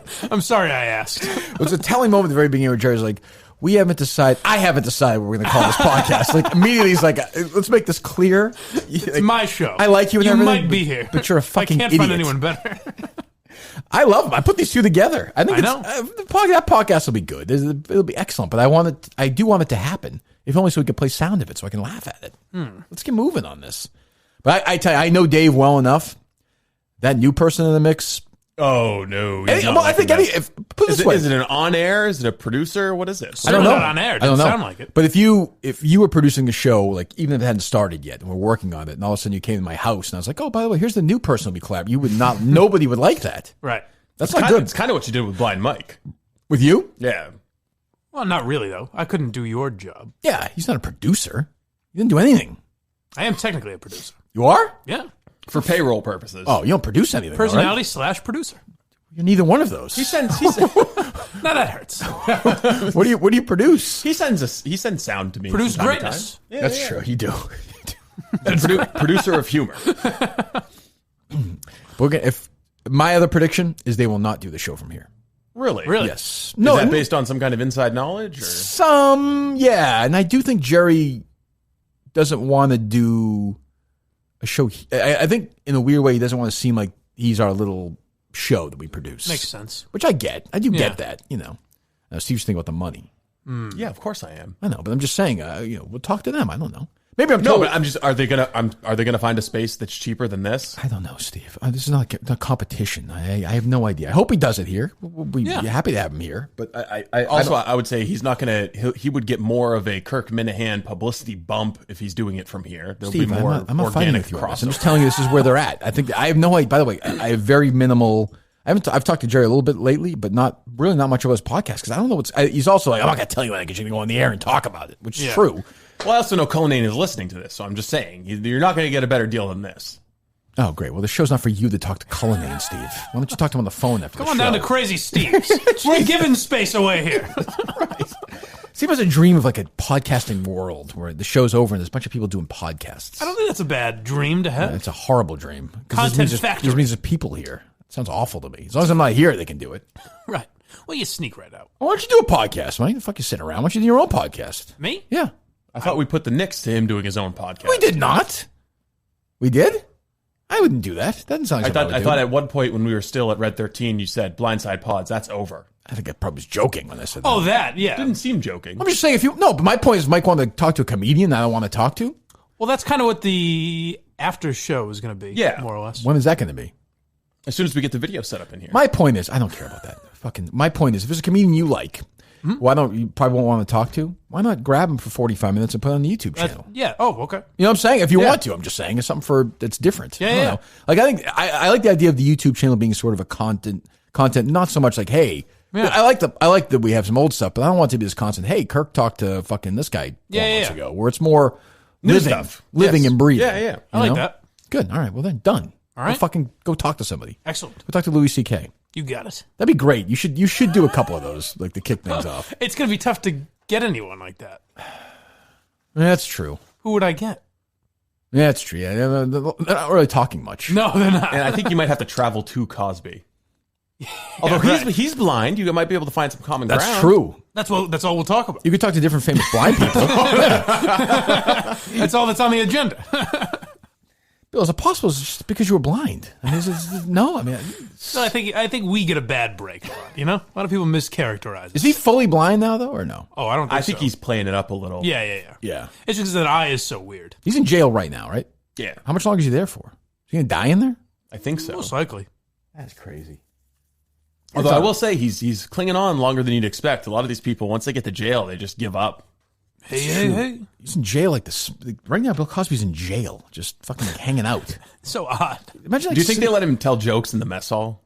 They must. Yeah. What do they do with him? He must be under different protection, right? He had a comedy special come out 5 years ago, 6 years ago. Yeah. Like it wasn't that long ago. I mean, NBC was good to go with it. By the way, ironically, NBC was good to go with the new Cosby Show. When if Hannibal Buress didn't open his mouth, yeah, Bill Cosby probably wouldn't be in jail right now. Right. Which is crazy. And it's insane that Hannibal Buress wasn't even on a special. He just happened to do that joke one night in Philly or wherever it was. You've never liked him since. I actually like Hannibal Buress. Even though he took that stand? It tarnishes him a little. It does take, there's a knock against him. Yeah. What's that look on your face, Steve? No, he's defending someone who went after one of his comedy heroes. That's a tough spot for you. Hannibal Buress is also a comedy hero of mine. So it's Can I give you a prediction? Please. I'm going to give you a prediction right now. KMS quotes, this is yours. The Jerry Callahan podcast will never happen. I think that's fair. That's my prediction. There will be a different form or fashion from the. He's well, it not makes going, you wonder: is he dragging it out for a reason? He's not going away. He's going to be somewhere in 2020. I think we're at the point now where he's going to be on the radio. Yeah, maybe, or some other daily something. But we're November 14th right now. He's going to do a podcast in 2019. I'm working for Breitbart. I mean, does that seem weird to you or no? Yeah, it does. I mean, it's very late in the season, but I mean, some people would say the middle of the summer is a tough time to launch a podcast. I mean, when is the ideal time to launch a podcast? February? Well, January? for him, I would say, like September. 2 months ago. Yeah. I would say he got laid off or whatever. His contract ran out, I think, at the beginning of September. He could have started at the end of September. Yeah. Beginning of October, he'd be a month in right now. He'd kind of have a base and he'd be flying and he'd be doing impeachment. Well, I mean, he also knew he wasn't at EEI in July. So there was plenty of time to start. To put it together. Yeah, it couldn't work until his contract was up probably. Right. But yeah, he could plan stuff behind the scenes before his contract. That's what I'm saying, yeah. Yeah, that's what I mean. I don't know what, he needs to attach himself with Cullinane. It's just got a loser vibe to it. When you attach yourself with Cullinane, you can't succeed then, right? I don't know. Do you think he could do a midday show out of Howie's studio? I bet there's some stations around that would pick him up. Is there any money there, though? Put it this way. Has any podcast that's hired Cullinane as the producer ever had an episode? I think we had an episode. Yes, we had an episode. Cullinane had an episode. Yes, we did. All right, never mind then. We did. We had somebody. Actually sounded, I remember Cullinane. I remember that. Stuttering John, maybe. Or someone like that. Like for weeks, Cullinane would be tweeting, audio sounded better in this episode. like a month after. People, like those three same people would be like, yeah, we miss you, Dave. When you're comparing yourself to Mark Moroso. Like, yeah, Dave, can't believe you're gone, man. It was like the same two people every time. It was Cullinane, I'm sure. Do you think Moroso could have dialed a random number? Probably not. He was the least capable person. What do you want me to do here? He was the least capable person I actually like him. I actually like him. Yeah. But he's the least capable person I've ever worked with. I was so frustrated. I would go in every day. Think of me doing Podcast this. Jesus. Going in every day and interviewing these people for 40, 45 minutes and like having Moroso produce me. And, I was a really big radio star in Boston. Big. Probably I would say the biggest for a while. And Entercom benched me over here and put me on this thing. They never gave me a piece of advertising. They never tried to sell it. I was doing this podcast for 4 or 5 months. And some of them did really well. I mean, there were days on iTunes where I would spike really high. You did the Sopranos one with me. I did the Sopranos. Yeah, stuff like, right. And I would have nothing. I would have no read. Milton's. I would have Milton's every once in a while. That was it. And because they wanted to stick around. That's why we love them so much. Another reason why we love them so much. But I would just go in. I'd park the car. I wouldn't talk to anybody. I felt completely alone. I'd go upstairs and I could tell those assholes were leering at me, whatever. I'd go in. Moroso would be there. He'd come in from doing Greg Hill's show. And And he'd be like, yeah, everything would be a mess. And I'd talk to somebody for 20 minutes and I'd get back in my car and I was like, what? I'm getting paid, you know. And you're like, maybe that file gets online, Right. maybe not. I'm like, I'm getting paid, you know, $60,000 this month, whatever it was, to do this. Right. It made no sense to me. I've been And getting bonuses. somehow for Entercom, that made financial sense rather than let you just do your thing on the radio. Or just fucking firing me or coming to just write me a check to have me walk away. They had to have you tell them to fire you. I literally had to go into a Barnes & Noble and roll around on the ground and beg for them to fire me. I mean, I actually had to do that. Right. And and I would do, this would be my day every day. And I'd sit there and be like, all right, what guests can I get on? All right, yeah, this story's kind of interesting. And I don't even know, Enough About Me still exist on? Yes. It does? It's still on? Still on radio.com last Is time it really? I checked, yeah. Let me see. Like, I couldn't tell you, I'm in like, let me see here. God, it's still up there. Jesus. Wow. See all episodes. Any new episodes? So the last episode was May 14th. Somebody named Madeline Woods on Harvard not renewing Ronald Sullivan's faculty team. Remember that story? Yes. Yeah. So I had her on, and I did the one where I was really trying to get fired, where I had Benenson on. I introduced big time football, and I was just mocking the other, and they didn't even care. They're like, oh, okay, whatever. Yeah. You know, I had the guy who turned down Kraft's donation, and fucking Turtle Boy, and mailbags, and Elizabeth Nolan Brown, and you did a good interview with the guy from Sue the O'Connell. Mass Family Alliance. Andrew Beckwith. Yeah, Andrew Beckwith. Actually, you know what? It's pretty interesting stuff now that I'm looking at it. You had the woman from that documentary. Fuck, I can't remember the name. Yeah. of it. The one with the cult, the one who got kidnapped. Yeah. So I started that in November, and I did the first radio December, 1, 2, 3, like 40 podcasts, which is bizarre. I have no memory of anything in any of them. You just blacked out and did a bunch it's of broadcasts. weird. And I would go back, I'd get in the car and I'd say, I've accomplished nothing today. What am I doing? You couldn't create a world at that point because they weren't going to let me do that. Right. I couldn't do what I'm doing now because even then I was like, I want to do this basically, find the right people and do it. And Marosa would be like, I can't do it. Can you do it tomorrow? Or I can't. I'm sorry, I can't. And he'd be you were working around Mark Moroso's schedule? Kind of. That must have been. Kind of. Yeah, sort of. I mean, honestly, like Ken Lair would come up if I needed somebody. Yeah. But I'd go in there. I'd be like, yeah, okay, here's the number for whoever, guest of the day, fucking David Duchovny. 783, and Moroso would be like, what? I can't. You got me. You got to go. Can you go slower? Like these conversations would be happening. And the audio sounded like shit. And I just, And Moroso had that. Who are you calling? Oh, no, I was just going to try and play a bunch of numbers. Oh, okay. The moment has passed. It has. And Moroso is another example of somebody who got a sniff of that stardom when you're attached to it in my world and wanted to run with it and was not interesting. He just wasn't interested. But couldn't you say I was that also? Yes, I do say that. But right. So it makes sense that he would do that. You know what I mean? Right. Because I'm here. The point is you're no different than Moroso. I was just But I'm checking. here. Yes. It's only because he has a job. I went to him first. He turned it down. If I've heard some YouTube clips that would dispute that. I made a big pitch and it didn't work out. I was just checking Moroso's Twitter to see if his bio was still Kirk Minihane is toying with my emotions. Is it or no? No, I've been doing stuff for a while. It's not my fault you've never heard of me. And you've is misspelled. That sounds about right. How is that misspelled? Is he on? How does he spell it? Is he on YOU''V? No E? Jesus Christ. Again, that's what I'm, And he'd be like, he'd be like, I love what you're doing, and he would. I don't want to get too deep in the. Well, people probably don't even know what I'm talking about. A lot of people. A lot of people don't. He produced that show, and then he wanted to produce this show, I think, right? Yeah. And that was never gonna. It was just never gonna happen. I remember when I left Barstool, he called me 3 or 4 times a night. I left and made the announcement because I think I quit and got hired on the same day, when my contract officially came up. It was 6 messages, and he's like, what does this mean for me? And it was each one was more understanding of the situation. Yeah. He's like, I hope we're still going to work together between us. And then it was kind of hope we could talk soon. Hope everything works out for you. Oh, it was just sort of a realization. And I talked to him that night, and I was like, yeah, I'm just not. I don't. You're a good guy. No interest. Yeah, He's like, oh well, Steve. He hated Cullinane. Yeah. Because I dumped him for Cullinane, then came back after the Cullinane thing. Yeah, well, you remember there was in the voicemail that he left, which I was listening to. I forgot there was a line where he's like, You know, you got Steve now. He's all right. He's a good guy. He kind of sucks. I forgot we did one with me, you, and him.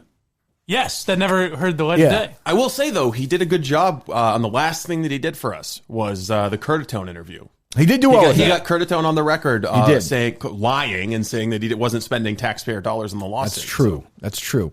Yeah, I don't dislike him. I never disliked him. No, he's a nice guy. Except for the thing is, he'll if he's still listening. He'll love it. Someone will tweet him he's today. Going to come out and be like, yeah, not surprised they're still talking about it. We've been talking about like 4 months probably. Someone will tweet him today and he'll say, I don't hear anything about that podcast until they talk about me. Yeah, which is good. That's fine. I don't care. Yeah. But he doesn't even exist in, like, put it this way, there's been, how many parody songs? Moroso's name is never said. Prank phone there calls. Will be tens of thousands of people who are like, who the fuck is this Moroso? Right. I'm trying to explain it the best I can. I've tried to paint how depressing it was for me those months. And it sounds it. I stayed. I mean, I stayed. I could have forced my way out. I eventually did, but I stayed because I really thought, I didn't believe it, but I thought, well, they're paying me all this money. They must, at some point. Well, in the way they were talking about it, they were like, oh, we're going to create this huge vertical on radio.com. Because, I mean, a big company with resources like that, if they had a good vision, could support it and could build it out. And this show, if they were going to build a whole universe trusted my around talent, they could have, this show, I could have brought Mike and Steve. We were talking about being hired when I left.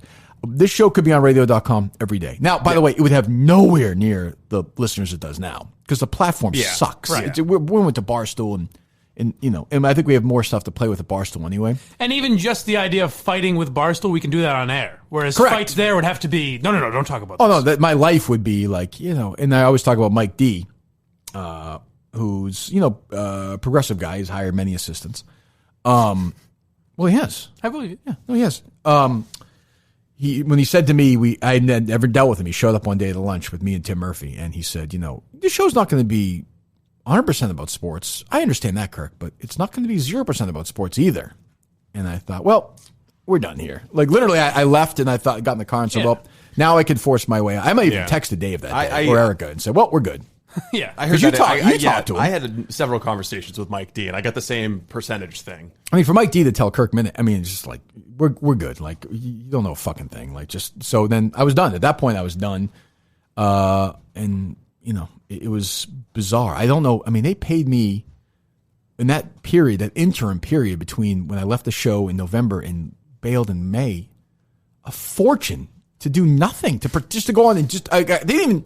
I did those podcasts on my own. No one ever said to me, you should be doing this. No one ever said anything to me. I could have done nothing. Yeah. I was doing it out of guilt. I was like, they're paying. they didn't sell anything. Yeah. I got to check because in my deal, I was still getting bonuses I wanted all my bonuses paid out. I wasn't going to bail unless they gave me all my bonuses. I got a check once, Mike, that was, you would have vomited if you saw it. At one point, I got all my bonuses cleared. I got this other thing. And I remember looking at my account that day and on the phone, and I was like, these fucking people are crazy.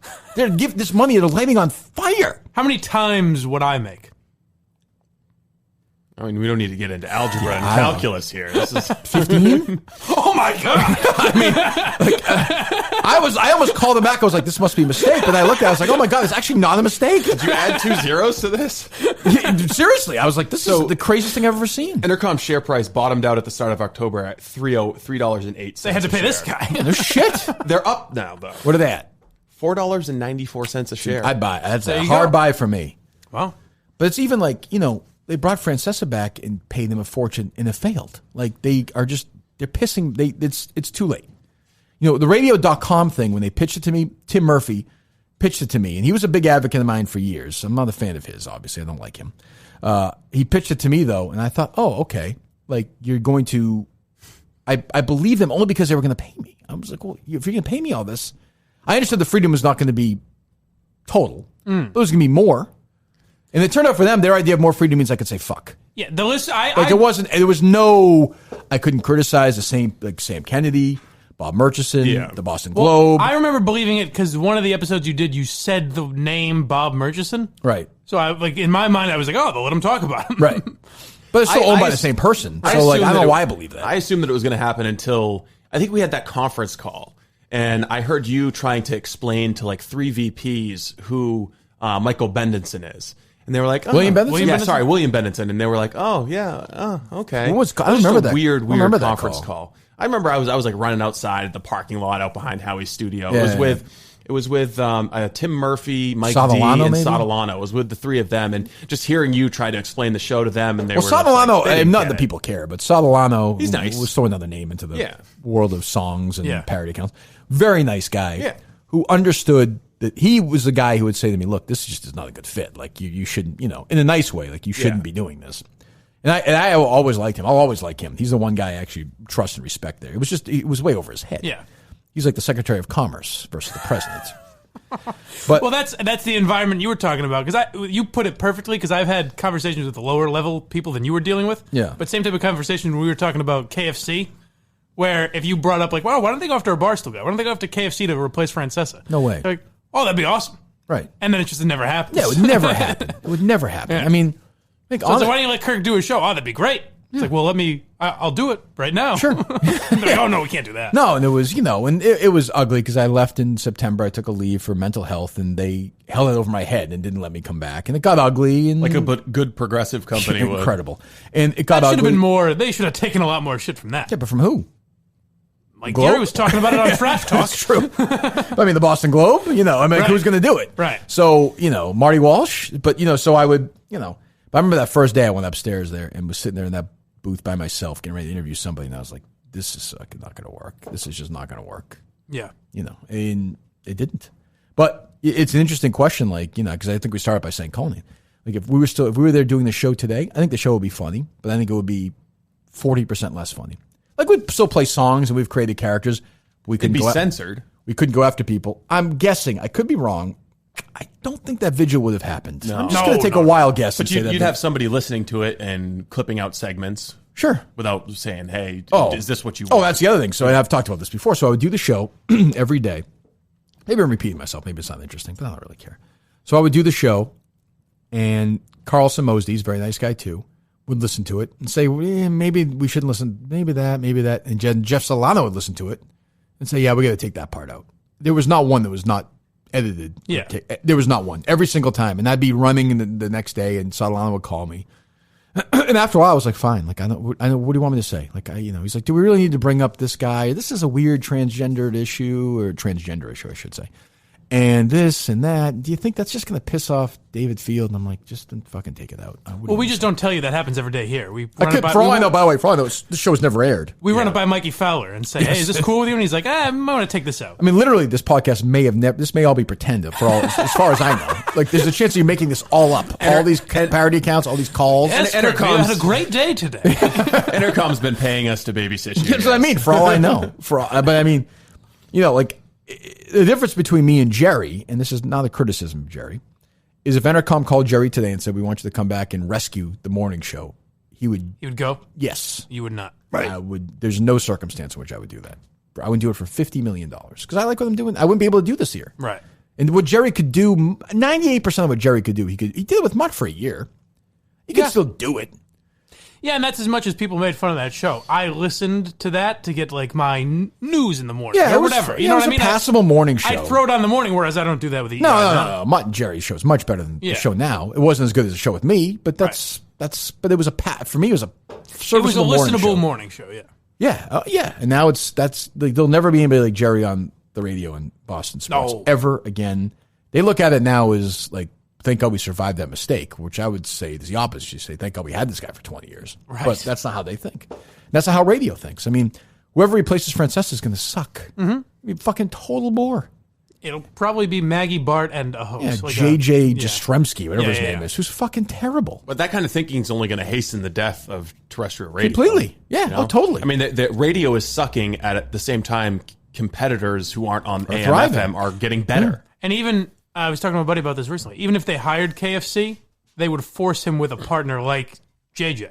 Yes. It would be Jastrzemski and Clancy because KFC's never hosted a radio show every day. Right. Or he has on Sirius, but who knows? Yeah, he doesn't know how to... It's too edgy. He doesn't know how to... Get in and out of breaks and do reads. I mean, he knows how to do that just fine. Yeah. He actually personalizes them. He'd been a great hire. But I guarantee you the people higher up, the second level up and up, his name was never mentioned. No. No fucking chance. None. Zero. It's all, okay, who's here? Oh, this guy does the games in Syracuse. He knows his sports. The worst part that I took away from that place is a lot of it would be, oh no, even if they thought he wasn't too edgy or anything, they'd be like, oh no, he's too expensive. It would be they don't want to spend money. Right. That's true too. So I don't know. What do you look upset? No, I'm just saying they wouldn't spend money on KFC, but they'd spend boatloads That's of money true. just They to did keep pay you in a rubber room. Right. That's basically. true. Or pay Mike Francesa Right. to have him come back and suck, or pay Brian Scalabrine. Put it this way, whatever the budget is of that Radio.com lineup, you could pay Kevin Clancy. Yes, easily. I mean, I guarantee there's How much do you think Scalabrine's making? Probably $100,000. And by the way, if they were smart, KFC could do a New York show that's syndicated. He'd be capable of that too. Sure, where they could sell to other markets. Yeah, it could be on TV. I mean, you could do that easily. Right. Yeah. And by the way, you would integrate yourself, a dying industry, with the most thriving young company in America. Like, you would be partners, essentially, without paying a dime, with Barstool Sports. There'd be constant crossover. They'd be promoting it. Even if they were making fun of it, you would get constant under 30 people actually listening to it, even listening to clips and paying attention. We talk about it because I care about it. You guys care about it. Nobody under the age of fucking 30 cares about who replaces fucking Mike. They don't care because they'll never listen. They're not going to listen. Yeah, that's Probably don't even know who Francesa is, how they could find him on the dial. Or even the ones that do, they just say, "Oh, I guess I'm not listening to FAN anymore." Put on EI right now. I know they're doing a 48 marathon today, but I mean, you won't believe how boring it is. Yeah. If they're on right now, I don't even know. Is Fourier on with the other shows? Yeah, It's just a regular show and then Fourier sitting in? I think so. Interesting. Or the person who gets the person who's answering the question to have it be the longest in the history of radio. He just killed Peter King. Hey, you like soccer? Hey, Peter's at 12:30. He'll try to break it later. Soccer's great. Yeah, don't tell Peter. Yeah, don't tell Peter what's going on, but he likes soccer. Holy mackerel. 3.5 minutes. Pussy. That answer was. Swing at me. Take a swing. Alex Corey's already joined us. That. Just his answers on soccer and post it to the soccer podcast. That'd be great. Rex Ryan's going to join us at the top of the hour. Yes, there you go. Thank you. I mean, That's what we're waiting for. Thank you, Dale. You finally hooked me up. I mean, it's just dead. They don't. It's not even Dale Arnold's fault. He's old and stupid and has no vision, and he's always worked for him. He's made his little shitty salary, stay out of that trouble. They don't know that it's passed them by. Yeah, but it's prestigious. You get to work for. So we get no new. We've played all the songs. Yes. Okay. So we'll get more tomorrow, I'm sure. Yes. At the clip they're coming in. Yes. So how does it work? They just send it to your email, or yeah, they just email them to me. Okay, they don't send it to your Twitter or anything. No. Okay. You get any today already or no? There have been a few that have come in. No, I don't want to listen to them now. I'm just curious how the process works. Yeah. Usually they'll just reach out and ask me what my email address is and send them there. Yeah. And you're the judge and jury of this. You get to decide what comes on the air or not. You send some to Mike or no? It seems like Mike hears a few. I get some and tell them to send them to Steve. Oh, okay. Yeah. Okay. And I'll hear them in the mornings a lot too. What do you mean? Before you come in, we'll play some. Oh, you'll play them? Yeah. Oh. Helps break up the awkward silence. Yes. Is it always awkward? No. What do you guys talk about in the morning? We're friendly. Whatever. Talk about that goose I murdered. Well, I wasn't ready to. Did you talk ever about a that. real conversation? Like, hey, how's it going? How you doing? You okay? How's your grandmother? How's your No, nothing like that. Never happens. We have real conversations, but not like that. Not deep conversations. They're like, ooh, do you think Kirk's going to be in a good mood this morning? Yeah. Is there some of that or no? Yes. A little bit, yeah. Is it really? It's like exclusive conversation. Well, on a day, so like on Wednesday, the day after the. Yesterday, yeah. Yeah. That we were like, oh, what? I was like, did you talk to him? What kind of a mood he's in? That was you saying it? Yeah. Oh. That was an impression of me. This was good, right? You just spoke, you just talked. Just as articulate. I suppose. All right. So we got that tomorrow. I don't know, whatever. I don't know what else we got. I'm trying to think. It's tomorrow. Oh, so we have that guest tomorrow. Yep. Yes. Okay, and then we have some other stuff, I guess, right? Yeah. Yeah, I think the guest is interesting. I think it's a good she guess. did a good job. Yeah, she did well. She's the She parent. disagreed with you on some stuff. She did, but she was feisty. She was good. She's also in on the joke. Yes. Her husband's a big fan. So was she. It didn't seem like she was a big Steve fan, but that's okay. No, He was. Who is? Huge true. Steve fan. Cullinane is reeling right now.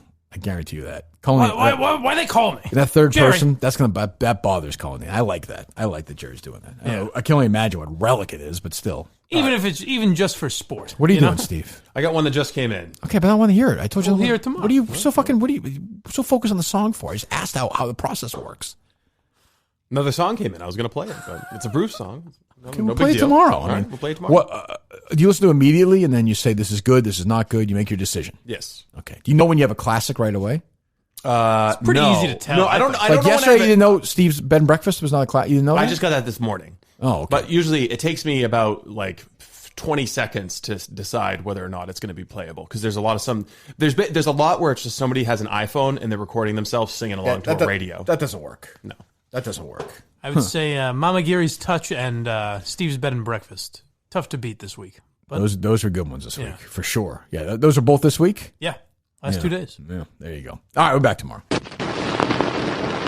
This was pretty reprehensible. I don't know how it can be anybody's idea of humor.